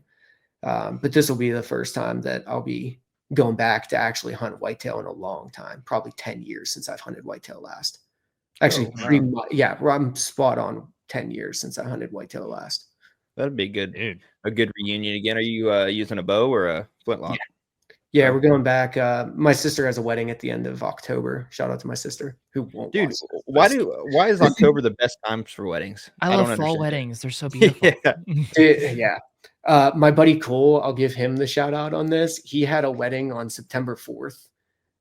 The one year, I'm still disappointed in him for doing that to me. So that was the last time you saw him, I'm assuming. No, friends. No, we're real good buddies. But his wedding was that, and that's actually the weekend my hunting partner was with another buddy of his, and ended up shooting a bull, but they didn't recover it. He'd hit it in the humerus and didn't get much penetration. Yeah. There's not much defeating an elk humerus, but yeah. Oh yeah, 6.5 PRC, baby. Yeah. Right. Yeah, I trust those. 300 Win Mag defeats most foe. Yeah, exactly. Yeah, not much in the rifle game, or not much in the archery game that's gonna do you very well if you're gonna hit hard bone structure, right? Yeah, dude, this pronghorn talk's getting me hyped up. Like, we're gonna go sick of blacktail hunting and elk hunting this year, but we also have that Colorado pronghorn tag, and out of them all, that's the one I desire to fill the absolute most, because pronghorn hunting, it's like you're in the game all the time. You drive 50 more yards, like there's another one. You drive that 500 yards, like there's another one. You're like, why can't I kill them? Mm-hmm. Like, it's so you've got me thinking about possibly even going slightly lighter for my pronghorn arrow setup, because like for that setup specifically, pronghorn, on like the ranging and the grass and like how hard it is for me to be accurate on my ranges out there, I really want to build like the freaking ultimate lightweight arrow for freaking pronghorn. And that's honestly, I don't want to advocate for people to spend more money in archery, because I think we already get influenced to spend enough on all of our setups. I hate that. But if you really do, want to, like, if you're going to hunt the extremes on the spectrum for game, you might want to tailor your setups towards each. Or that's actually one of the reasons I'm kind of excited about, Easton released the 5.0s this year. And Victory Archery released the HLRs. So these light GPI arrows. The good thing is, if you go up in spine with those arrows, you can likely still shoot heavy broadheads for your whitetail or elk setup, and then decrease your broadhead mass, still getting a proper tune out of your arrow, and hunt pronghorn and be pretty successful with it, or have a better chance of being successful with it. So this year, my arrow setup, I bought the Easton 5.0s. I've been shooting Victory for the last couple of years. Love them. Absolutely love them. but just wanted to, figure out a little bit more of what Easton had going on at the time. So with them coming out with the 5.0s, kind of an exciting time to be able to buy those and see what they're like. So I bought those in a 300 spine, which with my arrows, I cut them as short as possible.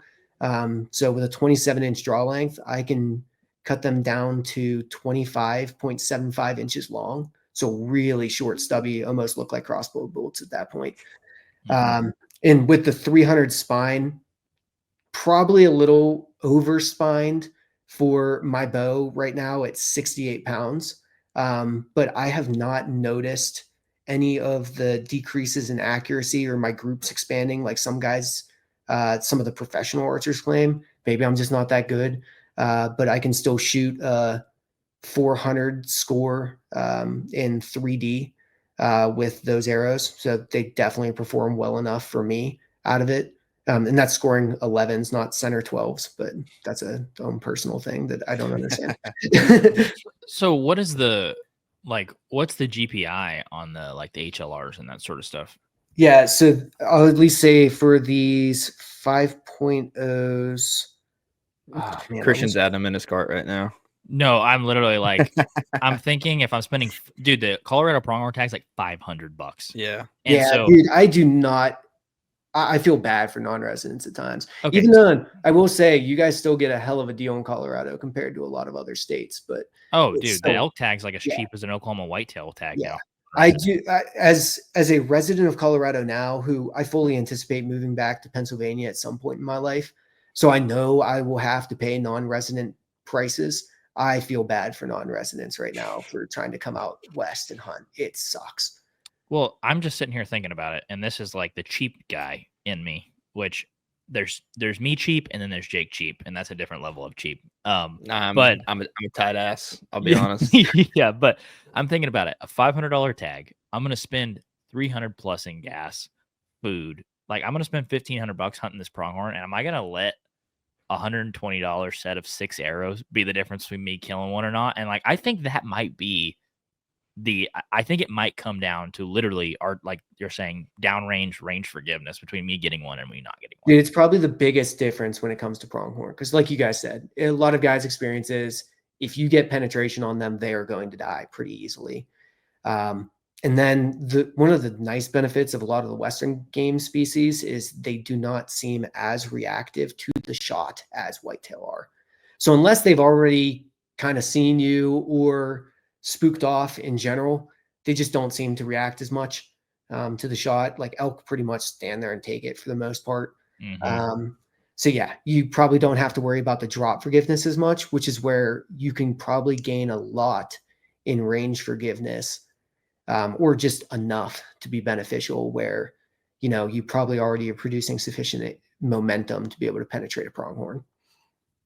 You're about to get annoyed because I'm going to start just sending you these are my specs. What's this? Dude, These are my specs. What's this? I have an entire library that I built out that is an arrow builder. So if you actually read through and look at the arrow masses that I was able to create, they are really spot on to that 50 grain increment. And it's all because I created this calculator to figure out, okay, with each GPI arrow, with all these different components, what combinations will produce an arrow close to that mass. And then I'm super meticulous at times. So you'll notice a lot of them are really damn close within the grain. And for those, it's because I took pieces of wax and glued them into the inside of the nocks so that they would weigh pretty much exactly what I wanted those arrows to weigh. Wow. Dude, yeah. It would be cool from a manufacturer's perspective if you could build something like that and it spits out 3 recommendations at the bottom, and then you could earn a commission when people buy it, because it's non-biased, right? It's here's the options. Yeah, exactly. Right? It's you buy them if you. I don't care, but if you do buy one, I recommended these 3 options. That would be sick. Yeah, I'll get it into your hands as well. I'm gonna post it. It's for the HLRs, Easton 5.0s, and the new FMJ Maxes from Easton.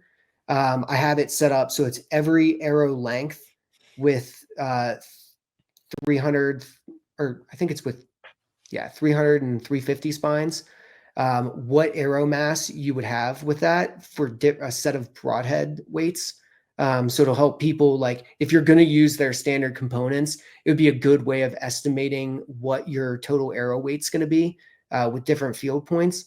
I'm honestly surprised that arrow manufacturers don't kind of include that on the box, because one of my least favorite parts was going to, the store and you like have this mystery of, I like these arrows, but what's this going to weigh? What's it going to weigh? Yeah, maybe it's just because I'm a weird engineer and I care about that stuff to that level, but I did want to find that out.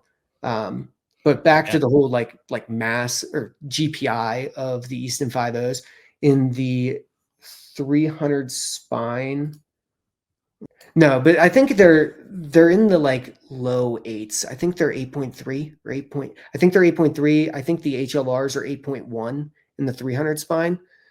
So what I ended up doing with that is I have my hunting arrow with me. So I just have the Easton 5.0 match grade with their standard fletchings that came on that. They do the AE hybrid standard. I do put in lighted nocks. I forget which ones these are, but 300 spine, so 8.3 GPI-ish. I use the Podium Archer collars for them just because they're lighter than the standard Easton ones. If I'm going to put mass up front, I really do prefer to put it into the Broadhead itself while I still can. And then the field points for these right now, I've been shooting 150 grains because that's what I anticipate wanting to shoot for elk season. But simple as that, since I am shooting 150 grain field points for my elk and probably what I'm going to take for whitetail hunting as well, if I want to go pronghorn hunting this year, I can just simply take those off, do a new sight tape for 125 grain broadheads. And right there, I increased my arrow mass by 25 grains. I'm going to increase that range forgiveness slightly. And with this single arrow setup, because I have the versatility of a light GPI arrow, I can play around with my point weight more to be able to tailor my arrows towards different setups. So I think that honestly would be like, if I was a guy getting into it, trying to build a setup for what I could hunt out west and hunt whitetails with, I would probably lean towards those lighter GPI shafts because they do give you that flexibility. Because I think it would, just for being able to buy a new pack of broadheads for, $40 to $100 if you're trying to go with the highest end of the spectrum versus having to buy a new dozen arrows for $200 is a big difference. So if you can just play with your point weight to be able to either gain momentum or gain range forgiveness and drop forgiveness, I think that's a pretty good solution for the average guy to not have to fully break the bank on it either.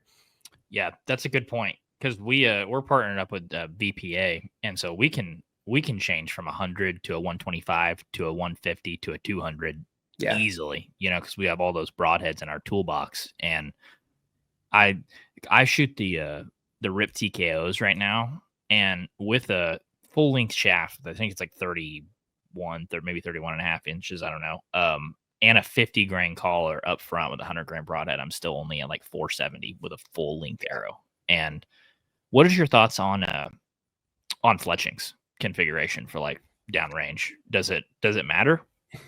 Yeah, I think it definitely matters. That's another thing when I referenced the James Yates study that he did with Easton. Their entire approach was looking into fletchings and how that is going to affect your probability of being successful as a hunter. The three things, if I'm recalling correctly, that they honed in on were the ballistic coefficient that is produced by those fletchings. So basically how much drag, aerodynamic drag that is going to change your trajectory do you have? They also looked at a concept they're calling restorative lift. So drag is a force that acts in the direction of the flow of air on the object. So it's acting in opposition to the direction the arrow is going. So it's what's going to cause it to slow down. Restorative lift. Most people hear of lift when it comes to aircraft. The wings are designed so that they generate lift so that they can fly and be more efficient. It's a very similar concept. It's just lift is when you have a force that occurs that is perpendicular to the flow of air over the object. And for that, they actually looked at what the group sizes were using Easton's shooting machine, to be able to see, okay, with these broadheads, like this is what produced the best groups. What they did is absolutely incredible. It's going to be an awesome study once more of the results come out. They've started to release some of their preliminary stuff, but I'm very excited to see some of what their final results are. And then the last thing they looked at was how loud is each fletching. And then how is that going to affect how a deer is possibly going to react to the arrow coming towards it. Yeah, it's pretty sweet. The Hunter's Advantage podcast is brought to you by Numa Outdoors. Growing up, I remember waddling around the woods looking like the Michelin Man and still freezing my butt off. But thanks to Numa Outdoors, those days are over. It's not just about staying warm. When I go out hunting, I need to know that I have gear for every single thing the woods might throw at me, whether it's heat or rain or cold. Numa Outdoors offers quality gear for every pursuit. If you're looking for quality garments backed by a lifetime warranty, make sure to go to NumaOutdoors.com and use code HA20 for 20% off at checkout. Whether we're chasing whitetails here in the south or we're headed out west to get after some bugling bulls, we trust Numa Outdoors and we hope you will too. I like this stuff. I always tell people, like, dive into the weeds as much as you want to, that where you can still retain the fun of it, right? But for me, as pissed off, I'm going to go back to it again. As pissed off as I've been at Pronghorn, I'm like, oh, dude, I'm about to get a mechanical engineer on so I can kill you. I'm out there, like, they make me so mad. That's honestly, that's what I want to see out of it. That's why I'm really happy with the way I went about this was I bought all the arrows myself. I fletched them all myself, paid for all the components. I bought a lab radar, did all of that stuff out of pocket myself. So it's not like I am the archery industry trying to influence you to buy my specific product, right? Mm-hmm. And so same thing with the way they approached their study was Easton doesn't produce fletchings. So that's how they, can still stay independent. But Easton does have the world's greatest shooting machine so that you can actually evaluate, how accurate a broadhead or fletching is versus the human element that is going to significantly influence, the accuracy downrange of those things.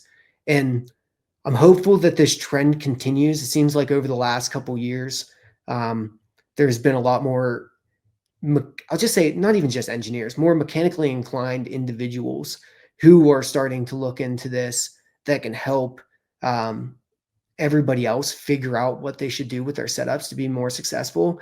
Because I don't think everyone should have to go through this process and do the same thing to figure out what they want to do.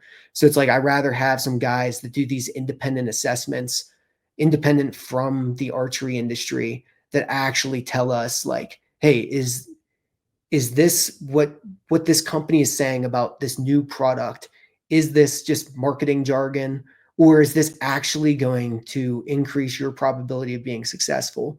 Because just like you're considering buying like lighter arrows to be able to hunt pronghorn, when people invest their time away, especially time away from work, time away from their family, to do the hobby they love, it's probably worthwhile that you spend a little bit more money so that you can be as successful as possible with that. That's at least been my approach with things. My wife probably would disagree with my approach to spending on my hobbies, but man, I just look at it and like, I'm not going to have that many years on this earth. I'm going to spend on my hobbies, especially because, how old can I be hunting mule deer at 12,000, 13,000 feet in Colorado and be able to do that successfully, versus if I'm able to, do the prep now to be more successful at that stuff while I'm young and still capable, while my knees still work. Like that's what I want to do ultimately, Oh yeah. I like the point that you made about, like, I think people look at data but they are looking to support their own position in the data. Like, for instance, people that have been in the archery industry shooting targets, maybe shooting in the Olympics, like a guy like Deadly, for example. It's like, he's going to tell you to shoot a mechanical broadhead. Why? Yep.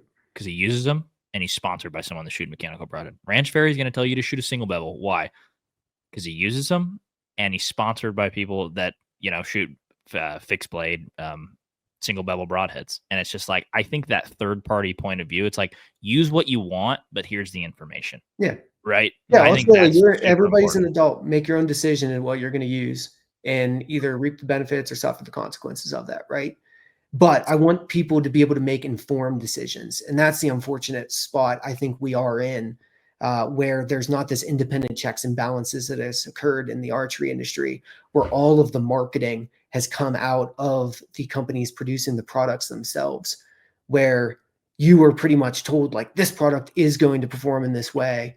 It's like, is it actually going to do that? Or is it you slapped a new label on something and you need to sell product to meet the bottom line type of stuff? And yeah, I don't blame them for doing that. That's their business. That is their prerogative. But at the end of the day, I would hate to see somebody be unsuccessful because they were marketed something that is incorrect about a system. Like I have heard from the heavy arrow camp that heavy arrows produce a better trajectory than light arrows. And it is just blatantly false. And physics says it's false. We have actual data collected that says it is false. But I've heard it from guys constantly that will claim they have tighter pin gaps with a heavier arrow. And it is not true whatsoever. I'm here to tell you that ain't true. Yeah. Yeah. It's not true whatsoever. And also from the light guys, like if you are claiming that a light arrow, that speed is going to help penetrate more, I don't think that's true either. Like going lighter is not going to increase the arrow's potential to penetrate. It is not true whatsoever. I have one more selfish question, and then we can wrap up. So do you think with my specs I told you, I shoot 76 pounds, 31.5-inch draw. Do you think with a light GPI arrow and 100 grain broadhead, I could build something in like the low 400s that would fly super good at a pronghorn? Potentially, as long as you're still, what spine would you be shooting? 250. 250. Yeah. I was going to say, you probably can't get away with much less than that. Yeah. That's where honestly, like either the HLRs or the Easton 5.0s would probably be beneficial because they should be much lighter for that 600 or 250 spine. Because that's, you're approaching a very stiff arrow at that point. I'd have to crunch the numbers. I can get back to you on that because I don't quite know, especially because you need to shoot closer to a full length arrow, which changes things considerably. Because even if I was going to shoot a 250 spine, which would be way overkill for my setup, I still feel slightly guilty for going up to a 300 spine. But because the GPI on the 5.0 is so light, I do think there is actually there should be a slight benefit you get because when the arrow has a hard impact on an object, the stiffer spine is going to flex less, which should lead you to get incrementally more penetration as well. So that is one of the things that a lot of people don't talk about for why you want to have a sufficiently spined arrow. It needs to be sufficiently spined for that impact as well, which is a big difference. Especially because when you think about it, when you're shooting an arrow, it's accelerating over whatever your draw length is. So your arrow is going from 0 to 295 feet per second in 30 inches, 31.5 inches of distance. When you hit a deer in the shoulder blade, it might be slowing. I mean, even just if you're just getting penetration to the offside shoulder, say the body cavity is 12 inches across, your arrow is going from whatever the impact velocity was to essentially 0 if it stops in 12 inches instead. So that's over twice the amount of impact that you're actually having occur, which means your arrow is going to act weaker just because it's experiencing a greater force, right?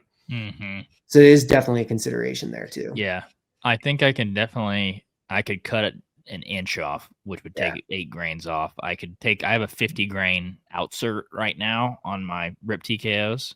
I could go down to just a brass insert or something like a little lighter. I'm glad titanium inserts myself.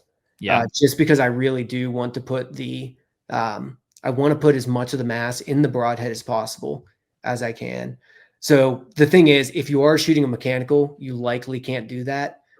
if you want to go up in your point weight to maybe increase FOC, because there's not a lot of mechanical broadheads that are made that are heavier than 125 grains. I think there's a few that are 150. I know like the Beast Broadhead has 150 stainless version now, and I think there's like one or two others, but there's not many mechanical broadheads that are heavy. So you likely would have to increase your point weight, or you'd have to increase your insert weight to gain the point weight in that case. But yeah, I generally like the titanium inserts I shoot. They're another one from Podium Archer. I think they weigh 15 grains is all. They're pretty impressively light, but very strong. I'm writing that down. So then that allows me to, shoot 150 grains up front. Just because I mean, a lot of the stuff with the Ashby guys, I genuinely do agree with them with a vast majority of it. I think weight is the only thing where we're making a sacrifice that I think warrants additional considerations. Right. But with the Ashby guys recommending that you have longer, broadheads, so more towards that 3-to-1 cut ratio, as they refer to it. There aren't really 3-to-1 cut ratio broadheads that are less than like 300 some grains. Yeah, it's a lot of weight. But you can still look at, and I'm a fan of VPA as well. I have a bunch of their fixed blade broadheads. I will probably be buying their 150s for this year. I need to probably order those soon. But yeah, I want to be able to slightly increase that cut ratio, or whatever they refer to it as. So I want a longer broadhead in that case. So that's why I want to shoot these light inserts that are still strong. Titanium's stupid strong. But I want to be able to shoot a 150 because it'll give me a better angle on that point than the 125s will, which should slightly increase penetration as well. So just doing those things that are beneficial from, what you can read in the Ashby study as well. Heck yeah. Code HA10 if you guys want to save 10% off. VPA, just saying. Right. That's enough of all that. No, Christian, I'm kind of glad you can't shoot a light arrow, because like you already got the draw length, you kind of got the draw weight, and it's like there's something you need to not be able to do. And if that's lightweight, I'll laugh my way all the way down to the lightweightness. The thing is with the lightweight is your speed is still so much better anyway. Like your trajectory is so much better. Like I talked about shooting the 3D archery tournament stuff. This year I was shooting the professional division, and instead of the speed limit for your bow being 290 feet per second, you're allowed to shoot a 300 foot per second arrow for the tournament. And where it's beneficial, like we were talking earlier, for the range forgiveness side of things, that's definitely where you see the benefit of going light. So for me to hit the speed limit with my bow, and it was set, once again, 60 pounds, that 27 inches, because that's especially what I like to shoot for like the tournament stuff, just to have a little bit like lower poundage to, shoot 40 targets in a day. It's a little less on the shoulder. To be able to get my bow to produce an arrow speed of 300 feet per second, I had to drop my arrow mass all the way down to 313 grains. Dude, that's a Twizzler. Yeah. But it worked out for, the range forgiveness for the unknown leg of the tournament. It would have benefited me, sadly I wasn't able to shoot it because I had to do yard work that day. Sucked, but yeah, only day I could rent a skid steer to get my landscaping done. But yeah, and that's, you talked about earlier, where there's the guys who have their biases based around their experience in the industry. I think a lot of the guys who do come from that tournament background, especially from the 3 tournament, especially the guys who shoot the unknown distance, they are really favoring lightweight arrows because they know how much that buys them in forgiveness for, they need to hit a little 12 ring. And if they guess that animal is closer than it actually is, so their arrow was going to hit low, if they're aiming at the bottom 12, they're going to hit an 8.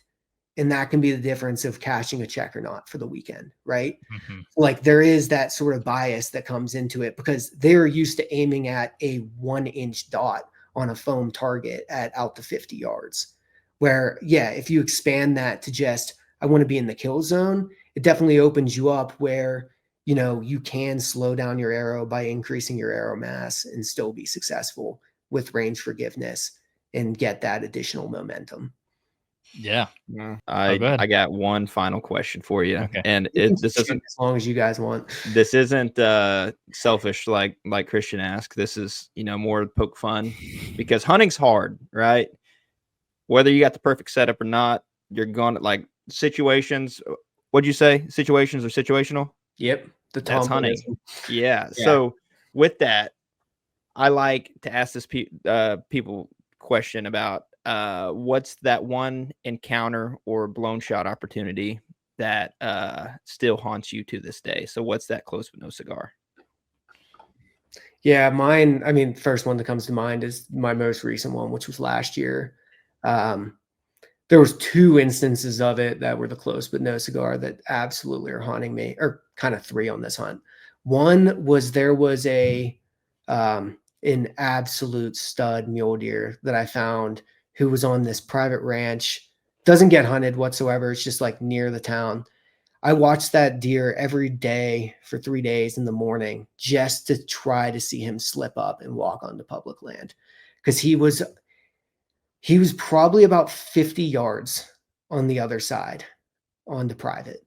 And he was just absolutely perfect. He was a 6x5 with all of those were inline points, just perfectly, just additional forks. He was absolutely incredible. I can send you guys some pictures of him after. Yeah. Watched him for a couple days because I was like, he had to be, 230 probably score-wise.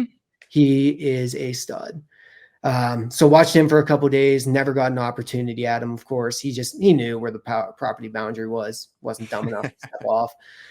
And then there was another buck that I found in the creek bed that was really nice. He had the same exact frame, just none of the extra points. Just an absolutely massive, perfect 4x4 mule deer. It was the end of the day when I finally saw him, probably close to 6 o'clock.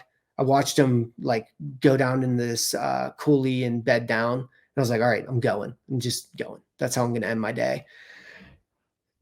Climbed down the mountain, had to drop like 800 or 900 feet of elevation to get down to the river. And it was like probably in 300 yards that I dropped all that elevation. It was really steep.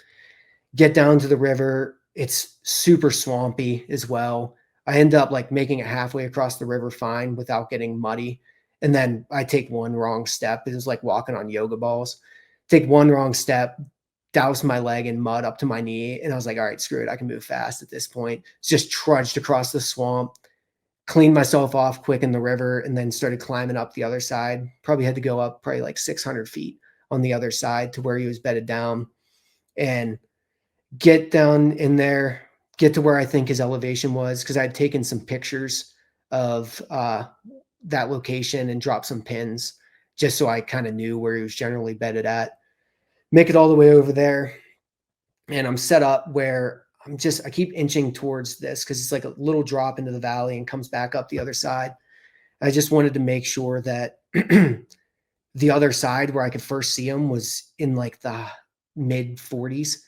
So I got it. It was like 47 yards to the lowest point that I could see. And I didn't want to go any further because I would have skylined myself, because I was pretty much just surrounded by sagebrush other than that.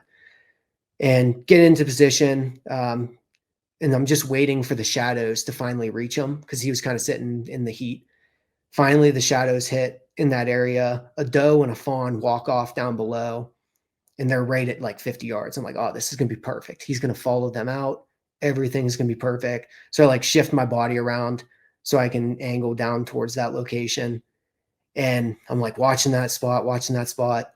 And then it's like 10 minutes later, I hear some branches cracking uphill slightly to my right. I didn't want to go any higher because I knew as soon as the shade was going to hit us that the thermals were going to start to pull downhill. So I made sure that I was at the same level as where he was bedded. And he, of course, it was him. He had walked uphill instead of downhill to feed. And he was probably 22 to 24 yards away. And I can see his antlers up above the sagebrush. He just needs to take like 4 more steps uphill and everything is going to work out perfectly. And he takes 2 steps up and then starts feeding directly towards me, 2 steps straight at me. And honestly, my biggest mistake and biggest takeaway from this was I should have dropped to my knees as soon as I saw his antlers, because being in a sagebrush flat at that time, like everything else is like 8 to 12 inches tall. I'm not that tall, but I'm way taller than everything else that's there, you know? So he could very easily see me at that point. And we just stared at each other through the sagebrush. And he's just doing the whole like moving his head back and forth, trying to get a good read on what I am, how far away I am.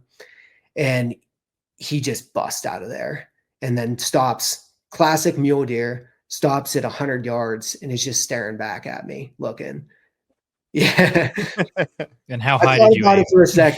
I thought about it for a second. But there was another property boundary that he was just about to jump over anyway.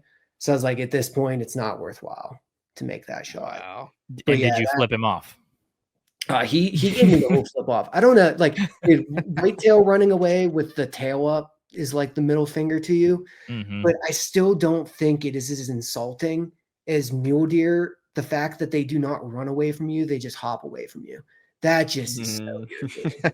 And then stop and look back like, yeah, you ain't getting this. Yeah, you can't get this. Yeah. But he was a nice buck. He probably 190 inches, like massive buck. This was a very good unit in Colorado. Very good tag. Yeah.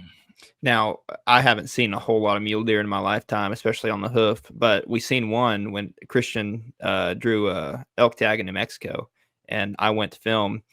And Christian, tell me how big that one was that we hopped up. But I thought we bumped an elk because this thing was like, I just seen the tips of the antlers kind of running through all this brush. So the average whitetail is probably like, I don't know, 14, 15 inches wide, just like decent.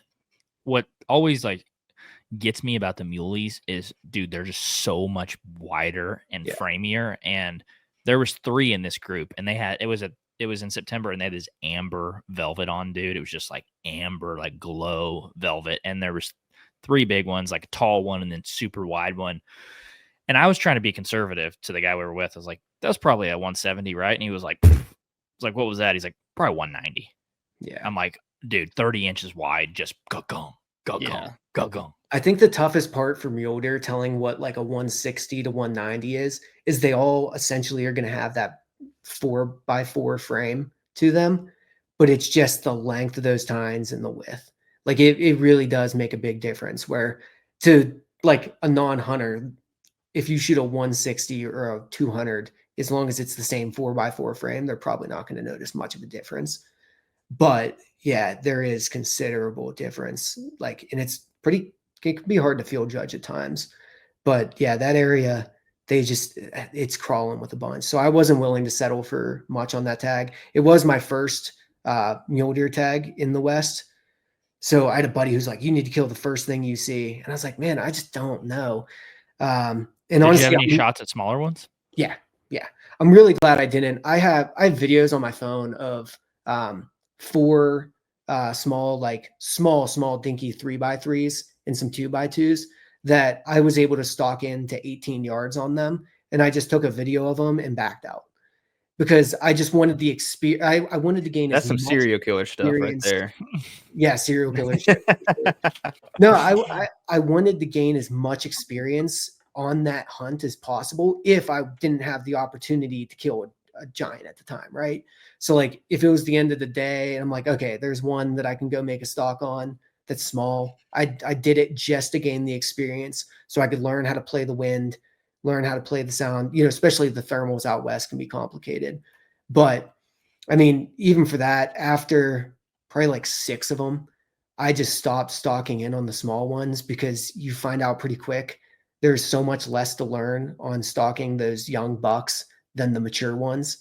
Because every single one of them, they were bedded facing into the wind, all the young bucks. It was pretty easy to get behind them with the wind in your face, But all of the bucks that were nice bucks that I stalked in on, every single one of them was bedded in a perfect location that there was a small window of opportunity for you to get in on them. And usually that did not produce an angle that you could take a shot. Like I had one that I stalked into 44 yards and the only angle that worked where he couldn't see me was kind of like off his right-hand shoulder. And I was not comfortable taking that shot because it was pretty much just trusting that the arrow would go straight through the shoulder blade. And that's not a shot I'm going to be willing to take. See, Jake, this is why we're building up our mule deer points in Colorado. Yeah. Remember? Yeah. That's why we're doing this. Yeah. If you want some recommendations, definitely can point you in the right direction. I think we have 2 mule deer points now. Two mule deer, 2 elk is what we have. We're building them up in Wyoming, Montana, and then Colorado. We're building up points. Yeah, honestly, especially for Colorado, keep building them up because they're going to go to that whole hybrid draw system in 27 or 28. What's that? So essentially right now, Colorado is a true preference point state. So the highest point holder is going to receive the tag.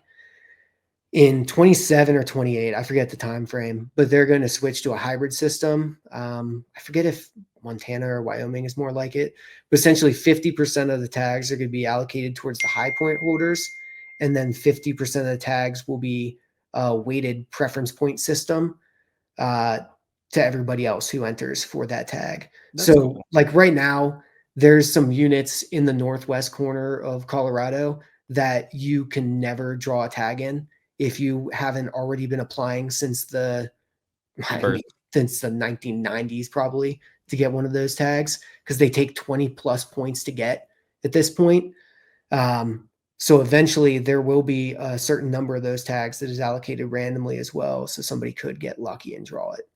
Yeah. That's what I always do. Instead of just buying points, I always put in for the 30-point units. I'm like, I'm not going to draw this. Yeah. So I just put that as my only choice and I get points. Yeah, exactly. Yeah, it's more fun than just buying the preference point directly. Exactly, because if you like see confirmed and it takes $700, you're like, dude. Yeah. So yeah, by chance that there was a computer glitch and nobody else applied for that unit, like exactly. It'd be fantastic. Yeah. Well, man, we really appreciate you doing this. This was fun, and I think it was a good use of a Saturday morning. I think it's going to help a lot of people this year with their setup. So yeah, I really hope it helps people. That at the end of the day, I think that I love archery. I want more people to get into archery and be successful. And honestly, the way you get people to stay in archery is if you make them successful. Like if you went and shot 3D every time and you hit the target 50% of the time, you probably wouldn't want to keep doing archery. So I just want people to be successful, try to enable them to be successful. And also I want people to be as ethical as possible so that, we can keep this tradition of archery hunting. We don't have anything bad happen to it. Like we're seeing in some other countries that are losing archery hunting because people are doing some dumb shit. And it only takes one bad apple to spoil the bunch, Oh yeah. I get it. So for people, wanting to check out your stuff, whether look at the charts, which we'll try to pop up and overlay on the screen, where's the best place for people to find you at? Yeah. So YouTube channel is Scientific Archer. I have a couple of videos on that right now that go into, this arrow study, low introduction for the first video. Second video is on kinetic energy and momentum stuff. Then I have a video on range forgiveness, drop forgiveness, and then one on sufficient momentum. So how much does it actually take to get through an animal based around some of the studies that I've read. So that's currently what I have up there right now. I'm going to try to produce some more content. One of the really interesting things that I want to look into is everyone talks about broadhead tuning and how you really need to do broadhead tuning. But I want to show some videos like how much penetration do you actually lose on an animal if you don't broadhead tune, as well as, does it lead to your arrow losing more velocity at further yardages because it came out of the bow sideways, sort of stuff like that. So stuff that I want to look at some of the myths in archery and kind of see what the validity is behind them to help maybe and hopefully inspire people to actually, do that due diligence so they can be more successful in the field. And then as well, my only other social media account is on Instagram at Scientific Archer as well.